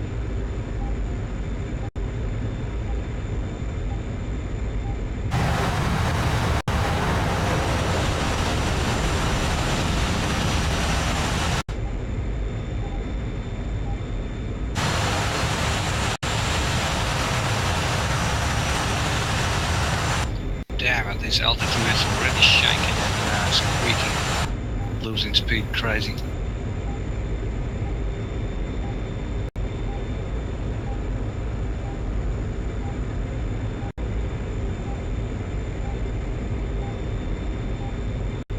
Well, I'm flying pretty fast. Are you still burning? No, I'm not burning. I'm at military power. Heading? 230. Copy.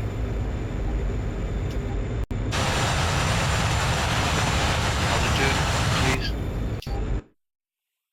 Angels 25. Way lower than you. I'm going into burn, trying to pick up. I'll reduce power. If you're at full power, then you're doing what the thing was built for. Just outrun easy. Yeah, I was flying at Mach 0.9, basically. 1,000 kilometers per hour. So, well, 550 knots, something like that.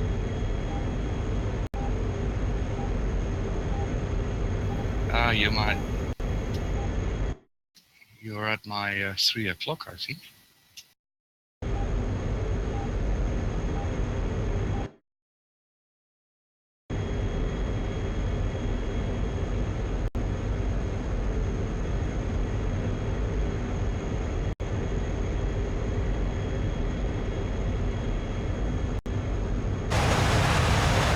Yeah, I can see you.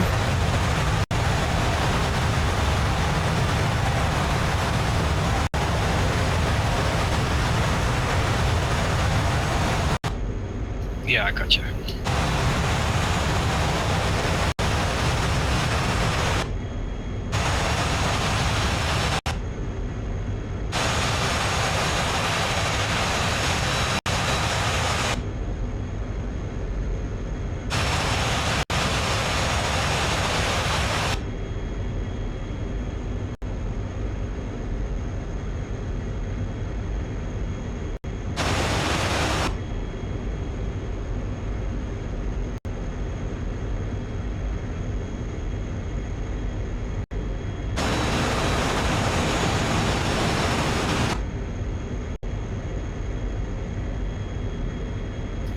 Damn, I was getting this trip out. This is shit. There you are. You can also use F5. I mean, on the keyboard. Yeah, I'm using that.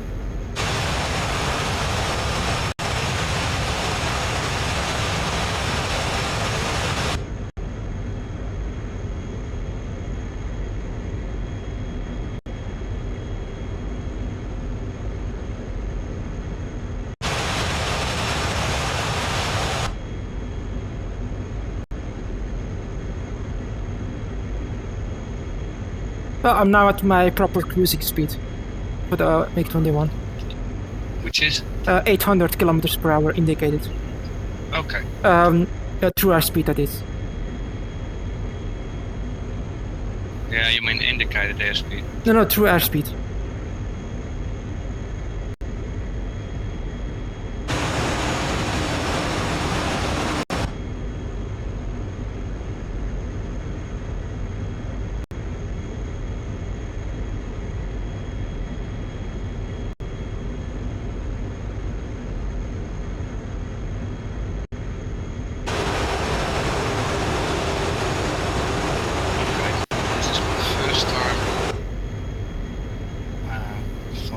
With a MiG-21, never done it before.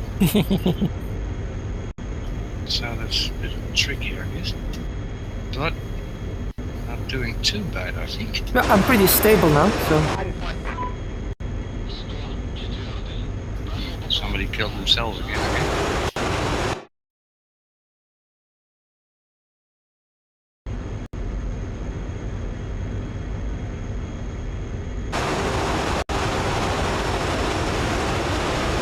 I must say, seeing it from this side, also in the air, it's a beautiful little aircraft. It is, especially in this skin. This is my new favorite, the Bulgarian one. Okay.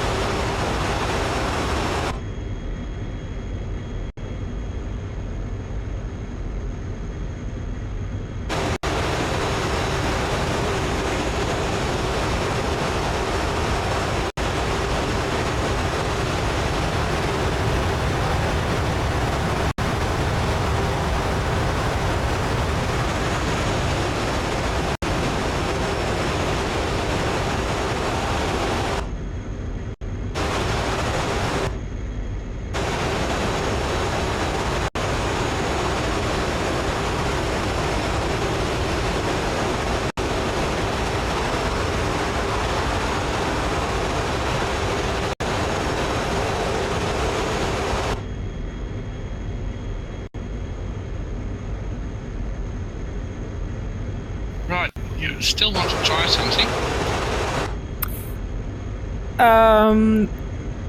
Try something. Do you have something in mind? Yeah, I want to try a maneuver on you. Okay.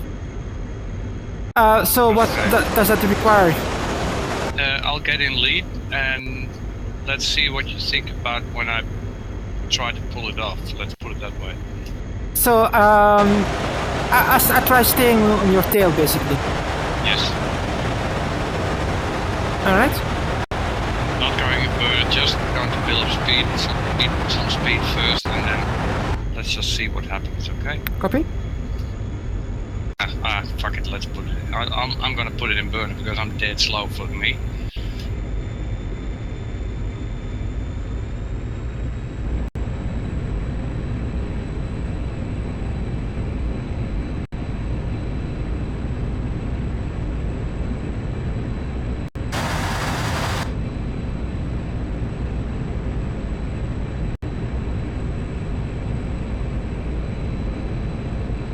I'm gonna get a bit lower. This is, I think, way too high for this, but not gonna let you fly in the ground. I promise.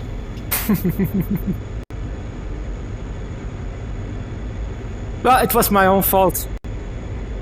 Also, and yeah, a combination of what you did and my own fault.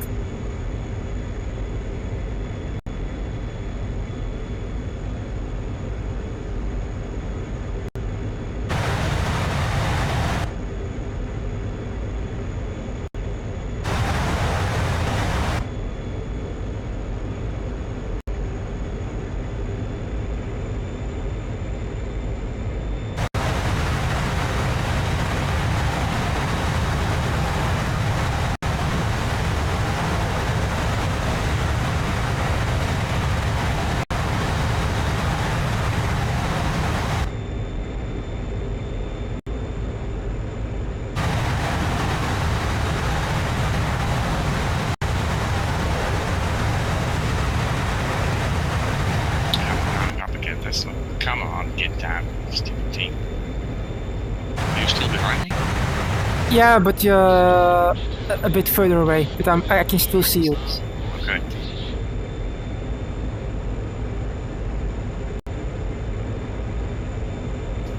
$16,000. That should do.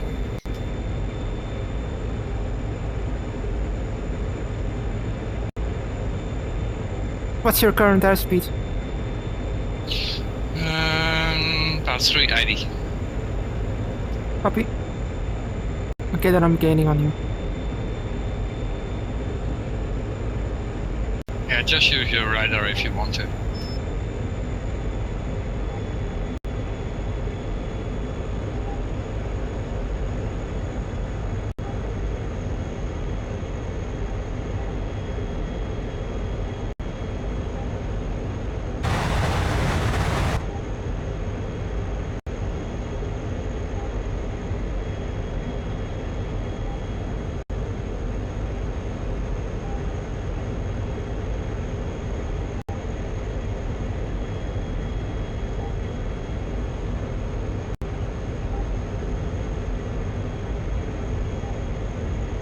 I shouldn't get lower than this, then it becomes dangerous.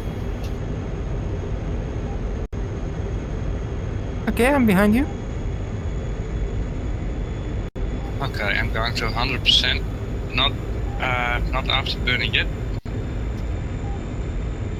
Yeah, you're flying away from me. What would you say? This is the first try, but what would you say when I do this? Hang on for a minute. Okay. Here we go. Do you want to do a barrel roll or something? Huh? Say again? Do you want to do a barrel roll? No. It has to do something with the roll, but perhaps it wouldn't be what you expect. That's what I'm trying. That's what I want to try out. Yeah, you're flying away from me again.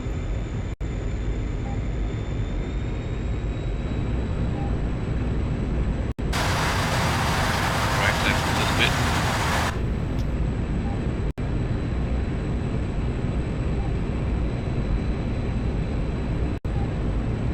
Oh. And I want to make sure that I have enough fuel to make it back to the base.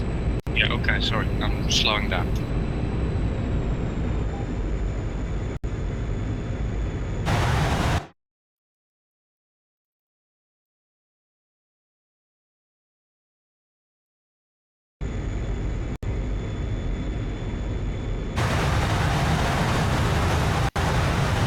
Just get your speed up, see what I'll do. Probably that's the best thing. Well, I'm at full mail. Okay.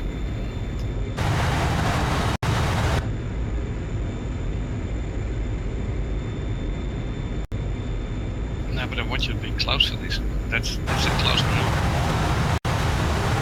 Getting some of the speed off of it. What's your fuel status? About 65%. Okay.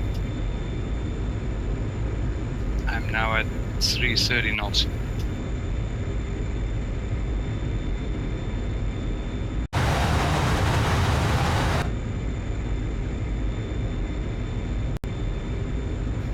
This is a close combat thing. This is not from distance. Oh! I had my air brake out all the time and I didn't notice. Oops. Shit happens.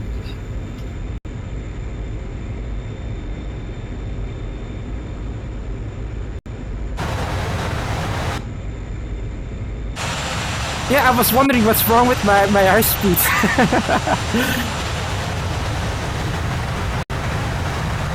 Silly me. I hardly ever use the air brake in this thing. Yeah, don't worry about it. I've had the same happen with me with several aircraft as well. So.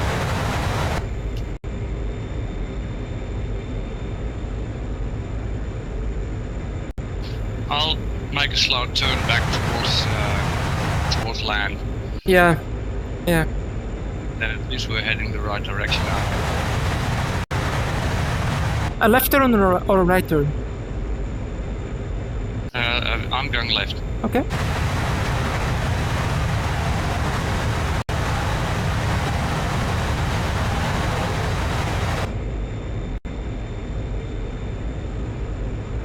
Yeah, can see you.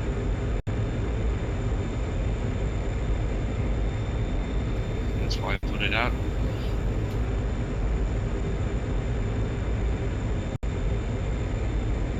And I'm going straight north. Copy. Back to the base.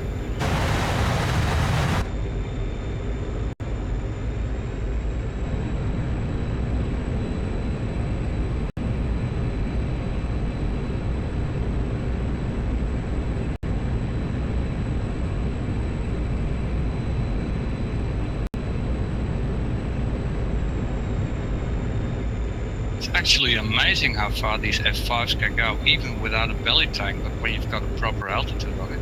Yeah. I mean, I need to get back to base too, but look at how long I've been flying without extra tank.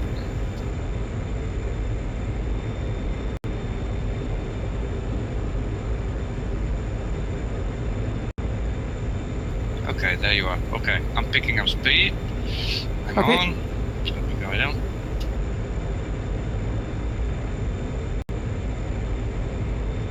I see you in the mirror, that's nice.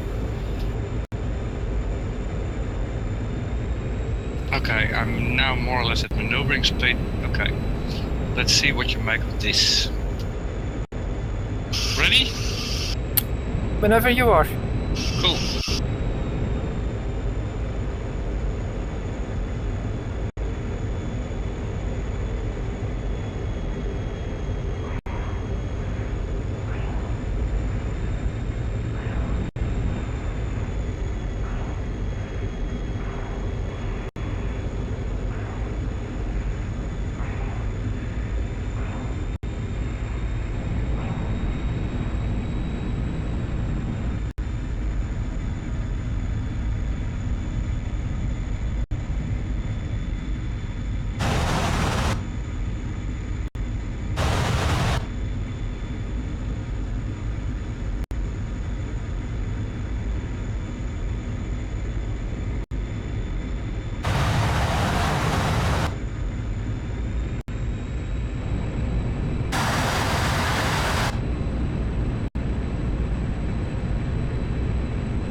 How's that?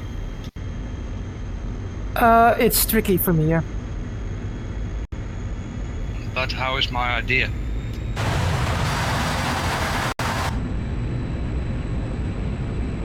Oh, I think it works.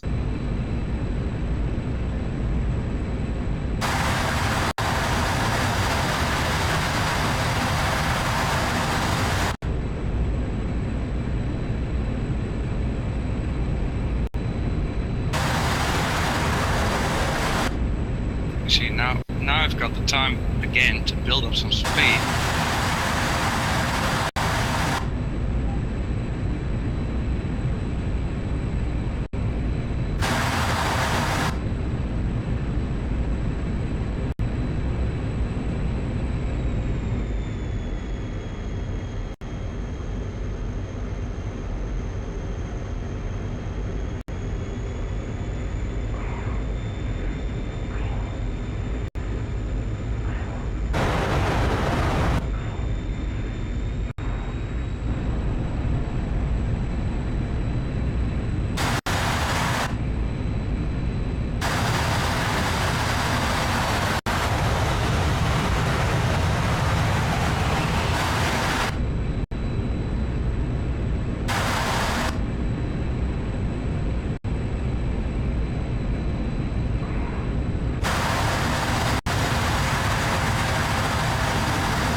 Yeah, I need to RTP now as well.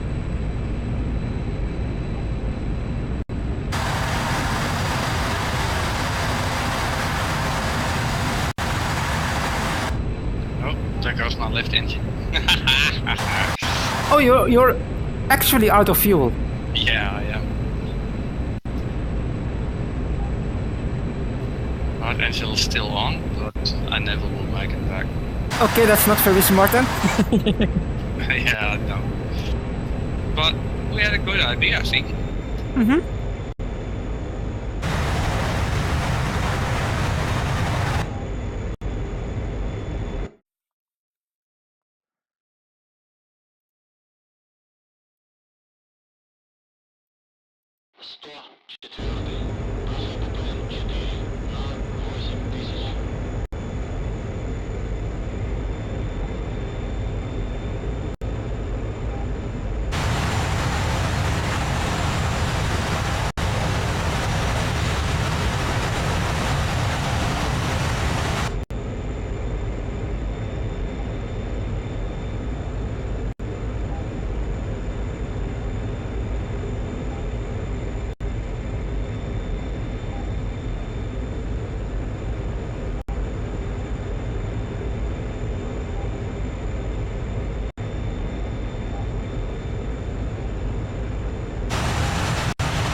You could try landing at Novo, I guess. I think even that would be impossible.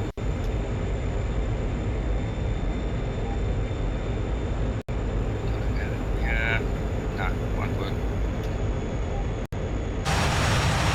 Nearly at zero. Still amazing, it's still going though.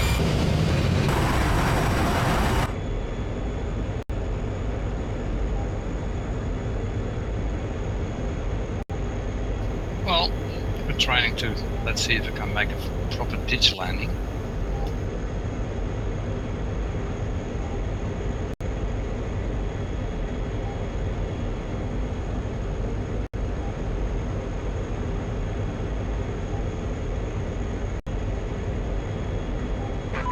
good hit on one. Huh?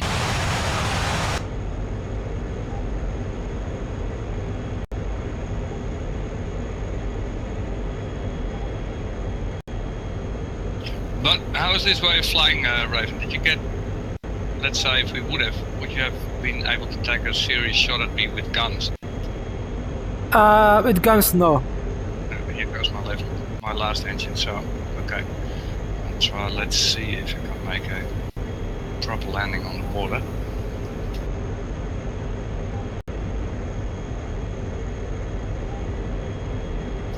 Rocket-wise? Missiles. Yeah. Missiles, yeah. I had multiple shots. Okay. But did I do too badly on this? No, because you made me struggle to keep up.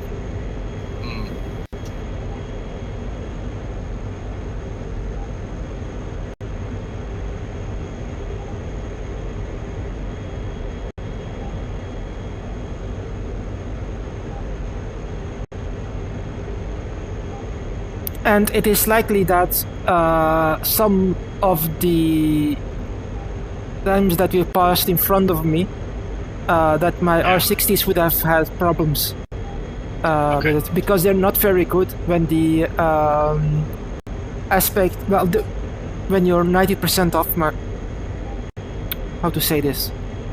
When your course is 90% different from mine. Yeah, I know what you mean. Okay, here we go. Let's see what happens. Oh god.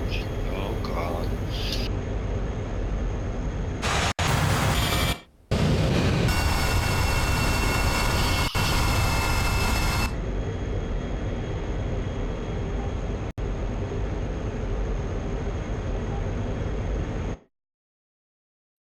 Come on, stretch it, stretch it.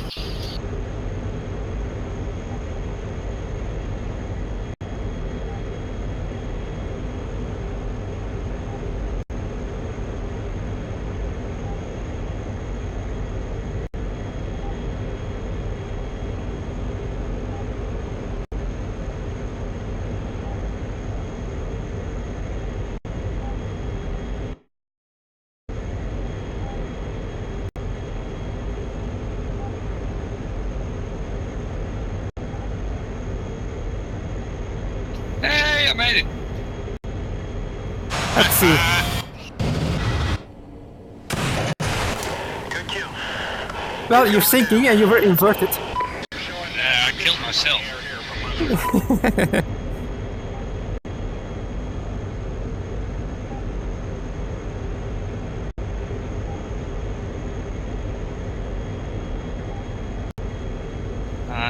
That was because I used the ejection seat, but basically I didn't die on impact, so... Oh, that's good. If I would have been able to open the canopy, I would have been able to get out. Well, you could have simulated that by using the emergency canopy jettison handle. Oh, yeah. Oh, I didn't remember that. We have that on the F5, okay. Yeah. And then you sort of walk out like when you... No, your pilot will still stay inside, but you can pretend that you are able to walk out. Okay, I must remember that. Well, that wasn't too bad for an amateur, was it? Thank God for glider flying. Hang on, back in a minute.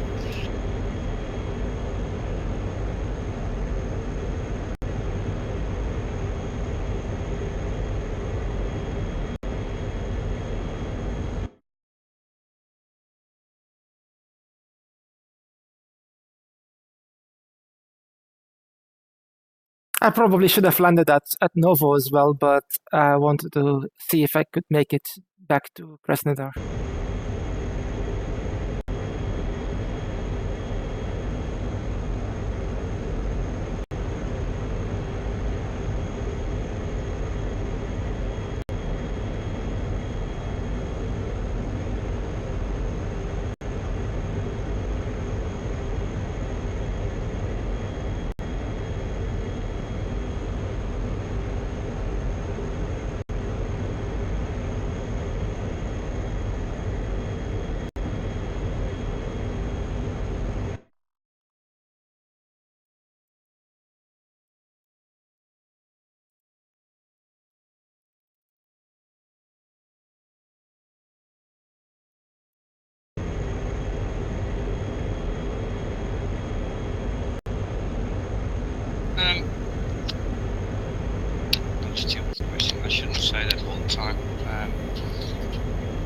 example, if I would make a landing like that on the water, right?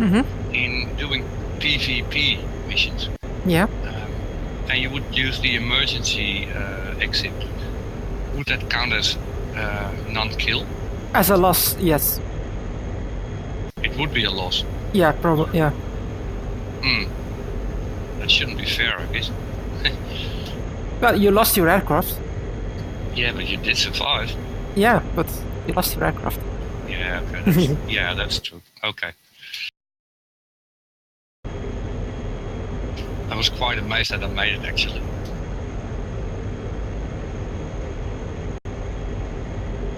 I'm really running short of fuel now.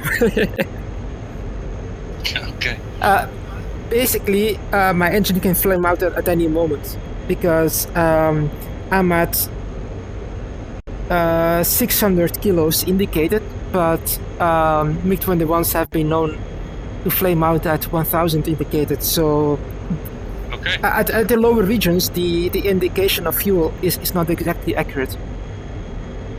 Okay. Well, But I'm almost back at Krasnodar, so that's good. Okay. Yeah, well, perhaps like I said, I think a couple of weeks ago, we should try to do some glider landings at the airports as well. It's great once you learn it, and you learn to get very creative with it. Let's put it that way.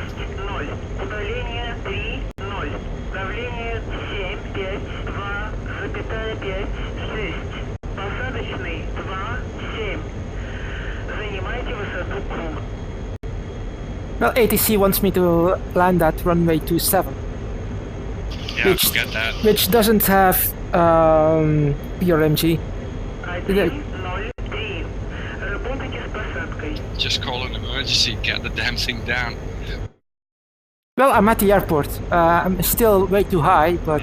I'm watching you. 103. Разрешите посадку.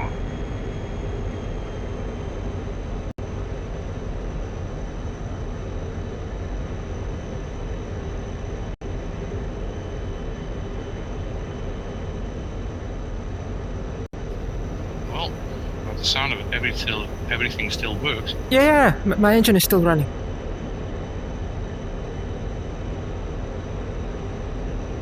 Just cut the throttle, make some turns, and just get the damn thing in, I guess.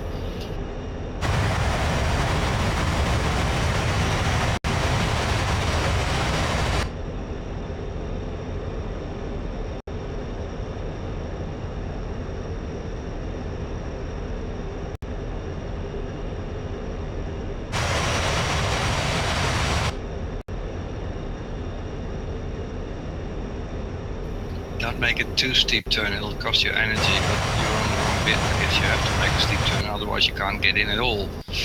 Yeah. Then again, you've got the altitude. I'm at 700 kilometers per hour, which is way too fast. Oh, then you've got speed enough. Speed is far more important than altitude. Speed is the key, not altitude.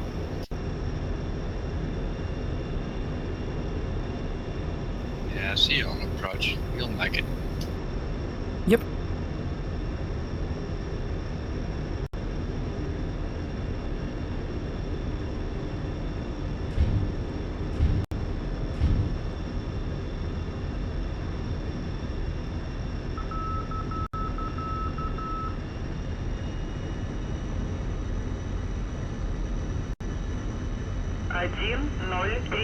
Волокно. Проверьте выпуск шасси.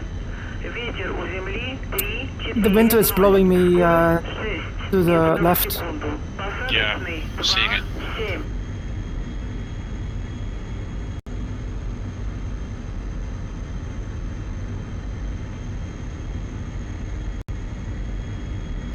Nice side slip, by the way.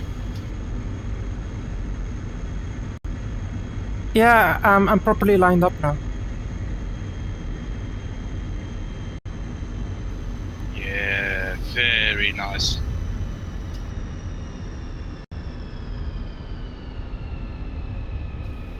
Bit bouncy perhaps, but still, good landing. Well, as long as I didn't damage my gear, that's what matters. Are you still being blown to the right by the wind? I have to use quite a bit of rudder now to stay on the runway. Okay. Okay, you can ditch the shoot. Yep. 103. Заруливайте на стоянку. 400 kilos left in my tank.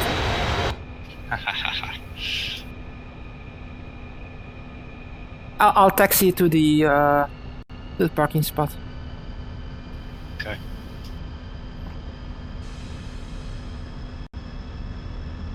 I'll do this properly.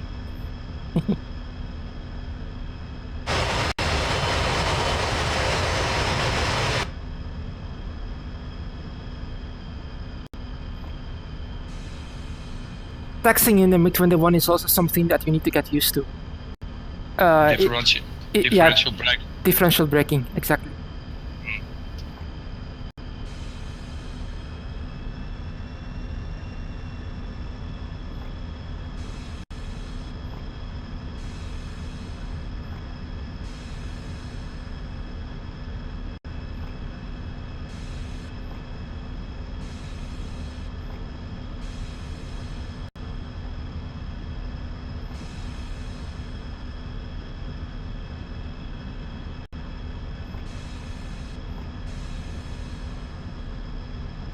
I wonder if, because I landed on the sea surface, I didn't on purpose. Mhm. I didn't lower my landing gear. I wonder if it still works if all the engines are down.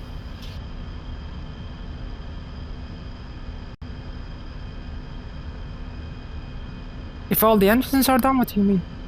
Yeah, if the engine have shut down because of fuel, Oh, if the undercarriage will still work. as long as you have hydraulic pressure. Yeah. Hang on, I'm just gonna try that out very shortly. I'm gonna take 25% fuel or something, 30%. I'm gonna climb as high as I can get and try a glider landing in the F5. Cool.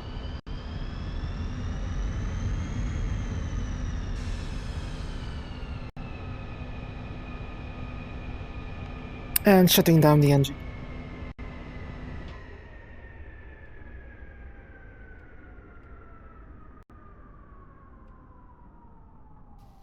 Where are the F5s?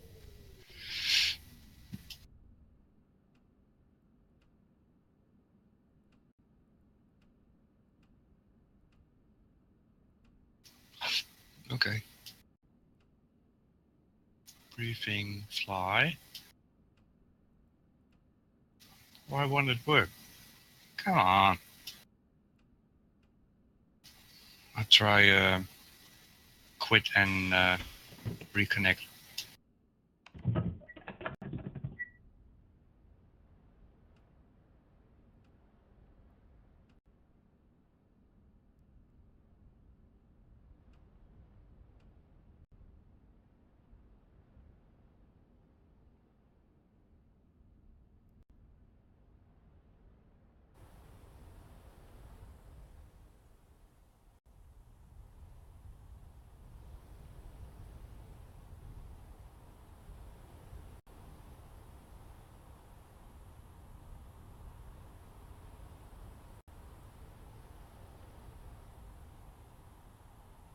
Ah, there we go.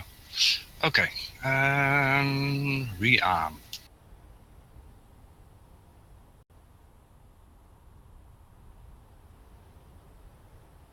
Oh, I still had 12% fuel left. It's plenty. Plenty. Заправка по плану. Перезарядка по плану. Прием.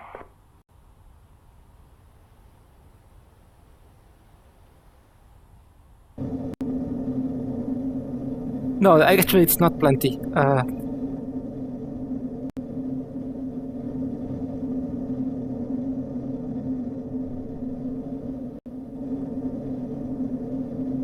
Okay, I put it on 25%, nothing on it. Let's see what we can do here with this thing.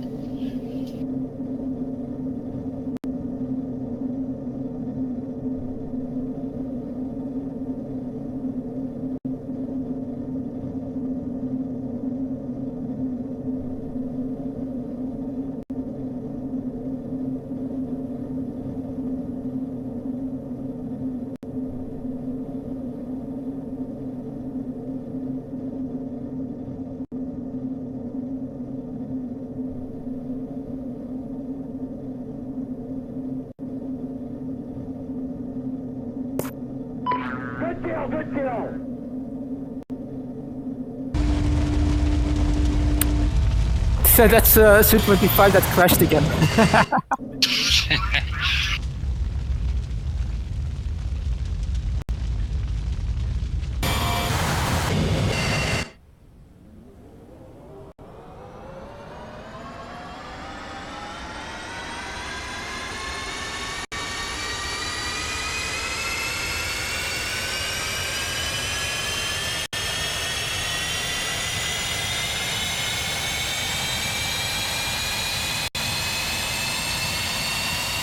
Командир, борт заправлен.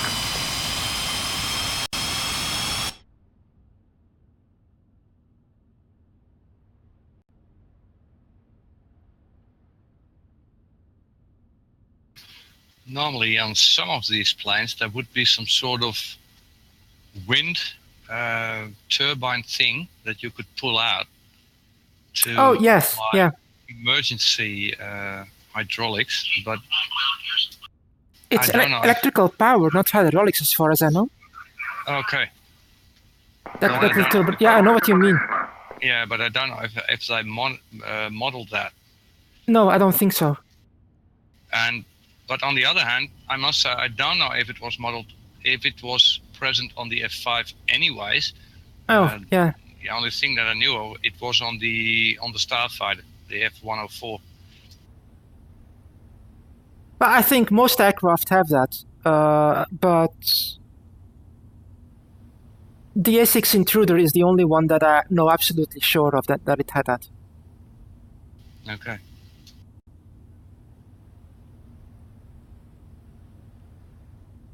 But I'd imagine most, if not all, aircraft having that.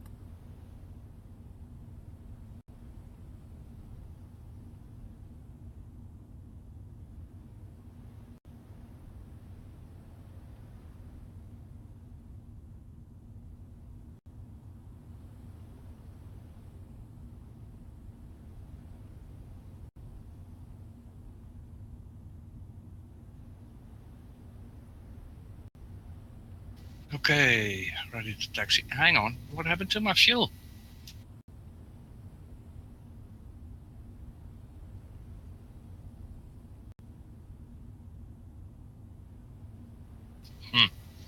That's funny. I told them, hang on. No. That's why I went wrong. Sorry about that. Change this. Okay, do a rearm quickly.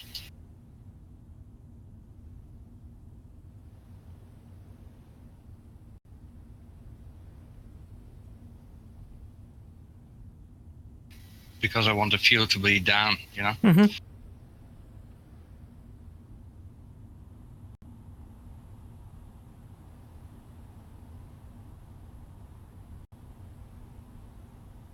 Yep, they're taking it down. Alrighty.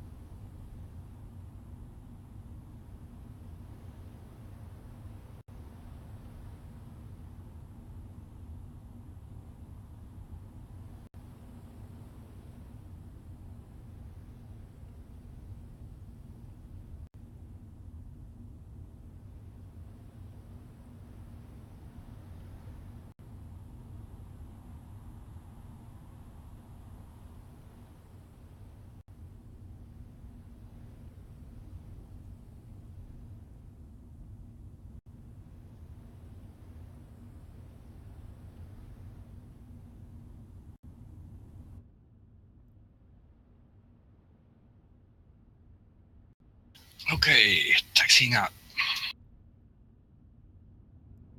One splash.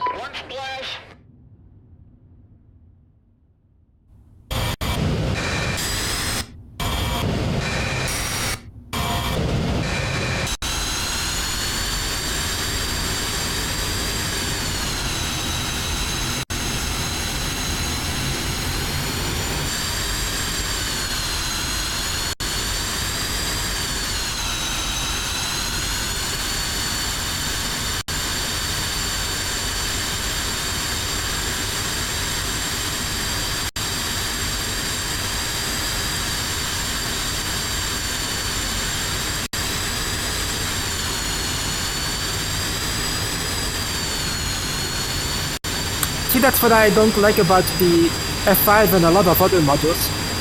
When you're taxiing and turning, you don't see the nose wheel actually turning. Oh, that must then be for viewers, but for me it does. Okay. Hang on, let me check.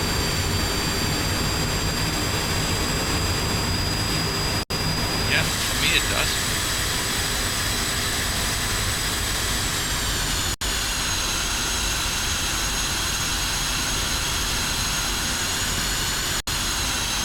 Oh Yeah, yeah, so- yeah. Now yeah. I can see it as well. Yeah.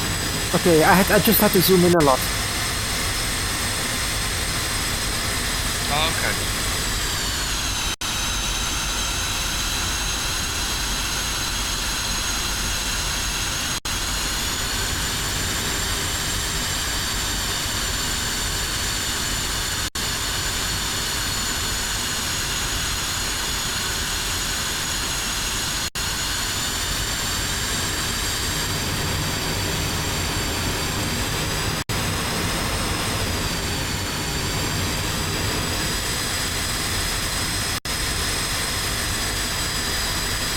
Okay, here we go. Test flight.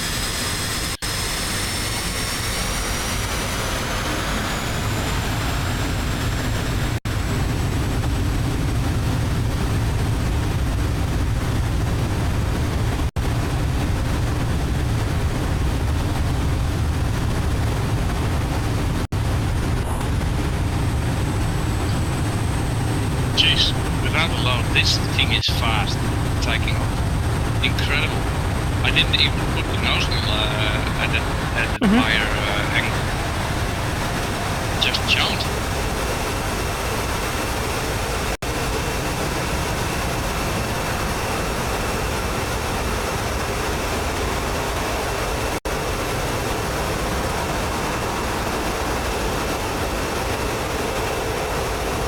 And I'm climbing at 6,000 feet a minute. I think at least because the meter is just in the corner, and it's still holding 320 knots. It's climbing like crazy. Pick up some speed.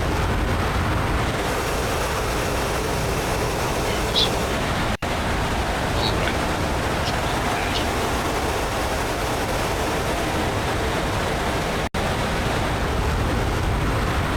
Even at full speed yet. I would like to turn the roll thing off. Can even go faster.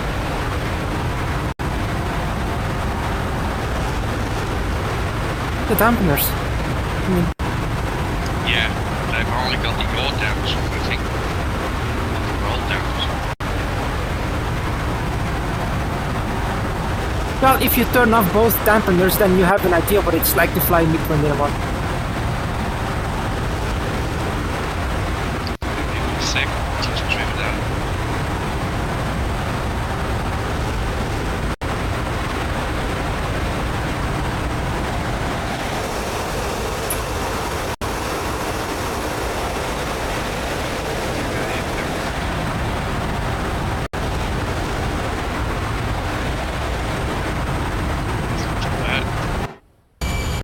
Right, full throttle.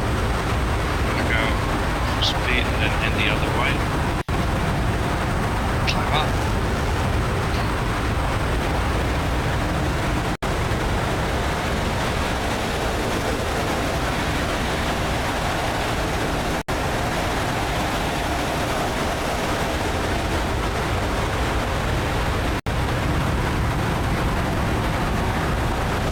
What you could also do is just turn off the engines instead of waiting for them to flame out. Oh, it doesn't take too long, I guess.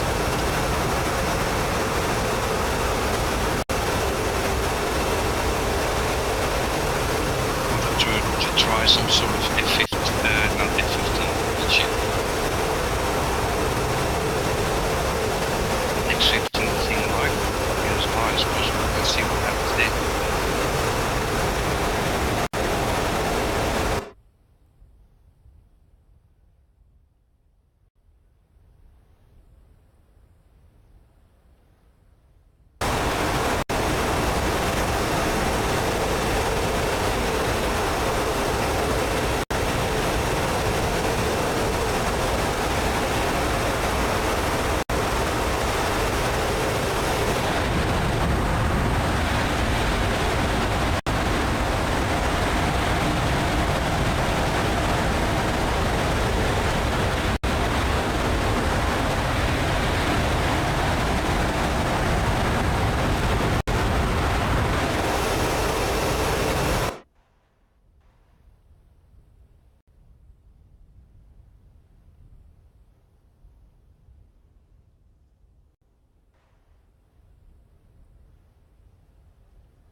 30,000 feet. Picking up speed again. Yeah, you're supersonic. Trimming.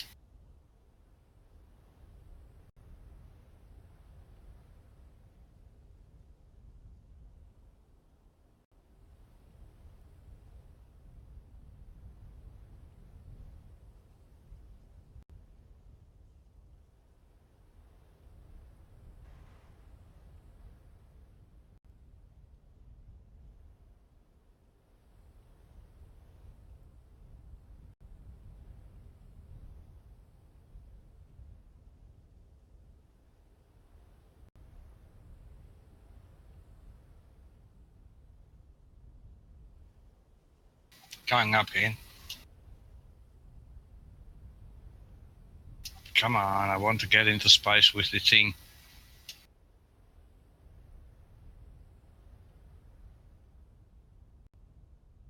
Okay, 35,000 feet. Only now I'm controlling.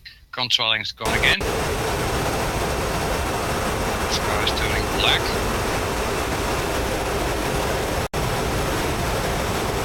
5,000 feet. Come on.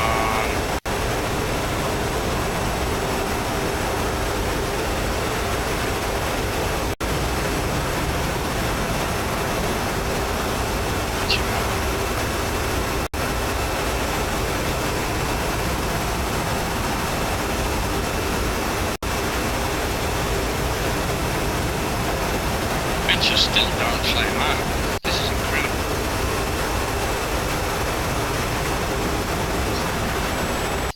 Terrible thing to fly. Even though the afterburners were on, the engine give me below 100%.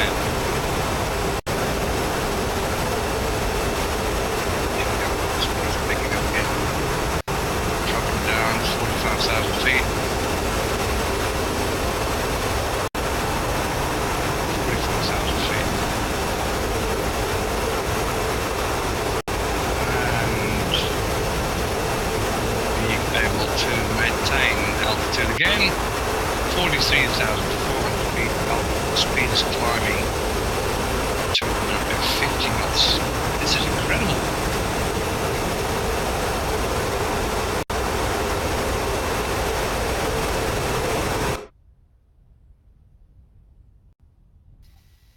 Forty 43,400 feet stable. Speed still increasing. Yeah, you're slowly. supersonic. Yeah.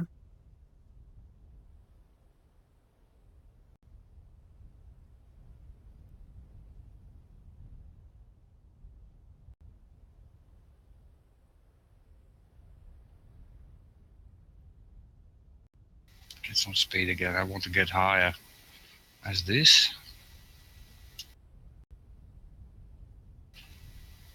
Fuel's nearing its end, so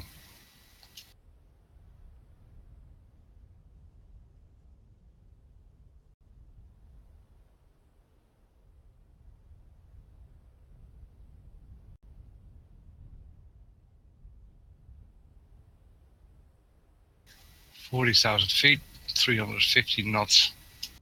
I can still see Krasnodar Center from here, from where you are. Yeah, me too. Yeah, it's nice. Yeah, the clouds look beautiful. It's just, yeah, must be the weather type that's put in, that has been put in a mission or something, I guess, that influenced it. This is just great. And we've got a very thin layer of clouds above me as well. Mm-hmm.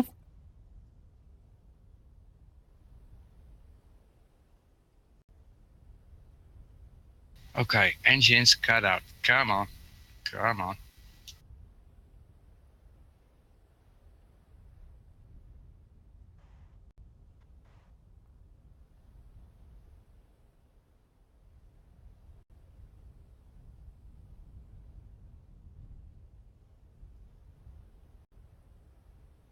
Okay, there goes number 1.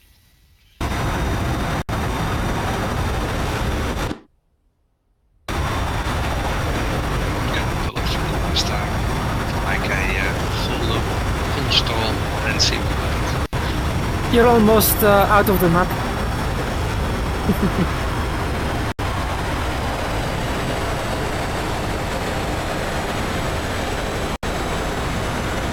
Okay, I stalled already. Okay, that's it.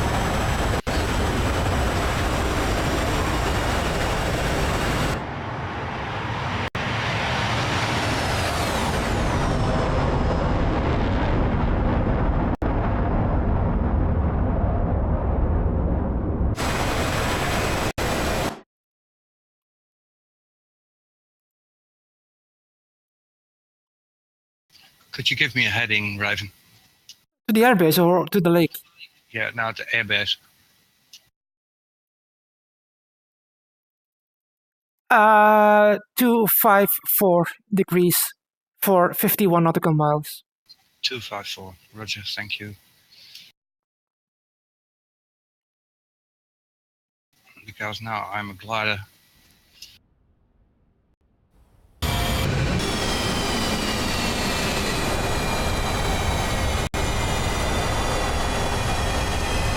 Yeah, your right engine is shutting down. I have to go to the magnetic compass as well because everything else stopped working. So I can pull everything back. I can see the lake. Hey. 251 per se, something like that. 25. 4, yeah. Yeah, it doesn't matter as long as it's in the 25s. Yeah.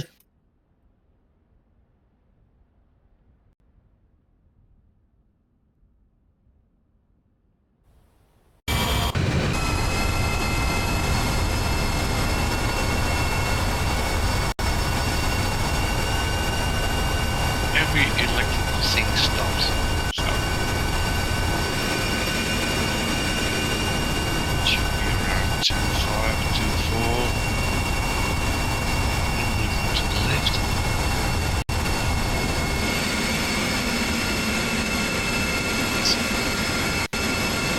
Keep at the start. Your compressors are still running.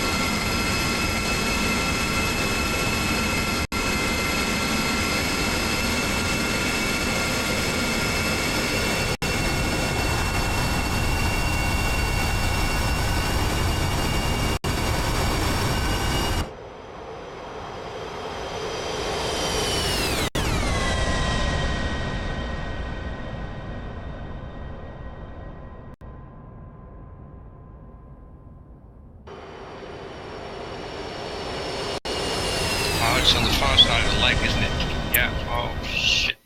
Now that should be too far.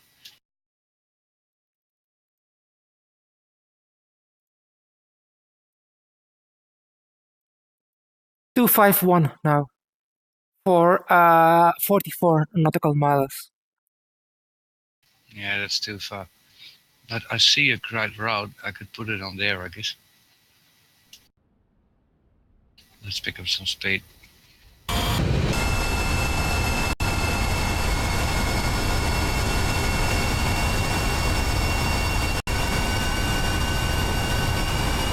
Trim doesn't work anymore either. It's just manual now.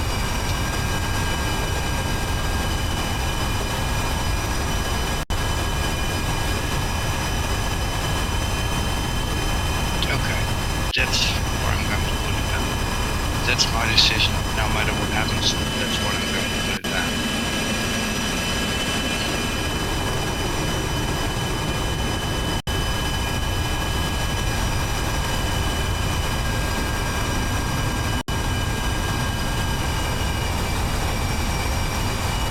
I don't want these ridiculous flaps down. Shit.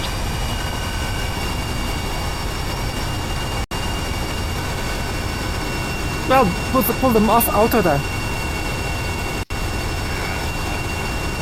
Can't do that. Just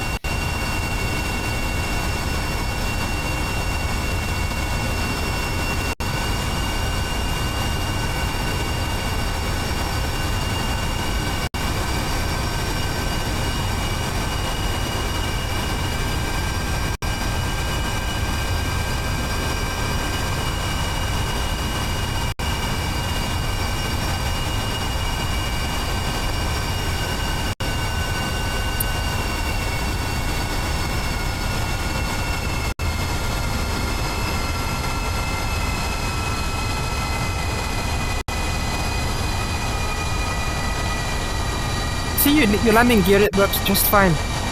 As long as you have hydraulic pressure.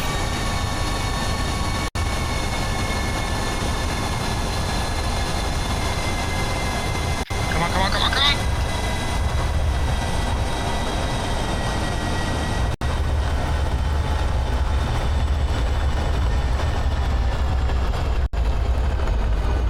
Hey! Yep, not half bad.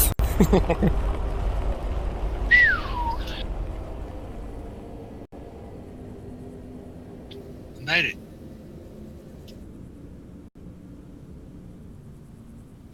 Not too bad, I guess. Nope. Alright, Dusty, I'm going to head off. Yeah, me too. Thanks for today, it was fun. Yeah, I thought so too. And what I also thought, it was quite relaxing actually doing it for some change in this way. Mhm. So I liked it very much. Yep. Alright, will you be on tomorrow? I'll be on tomorrow night. Yeah. Okay, that's good. See you tomorrow then. Okay. Bye-bye. See you tomorrow. Bye-bye. This is the end of the stream as well. Thank you for watching. See you again tomorrow. Bye-bye.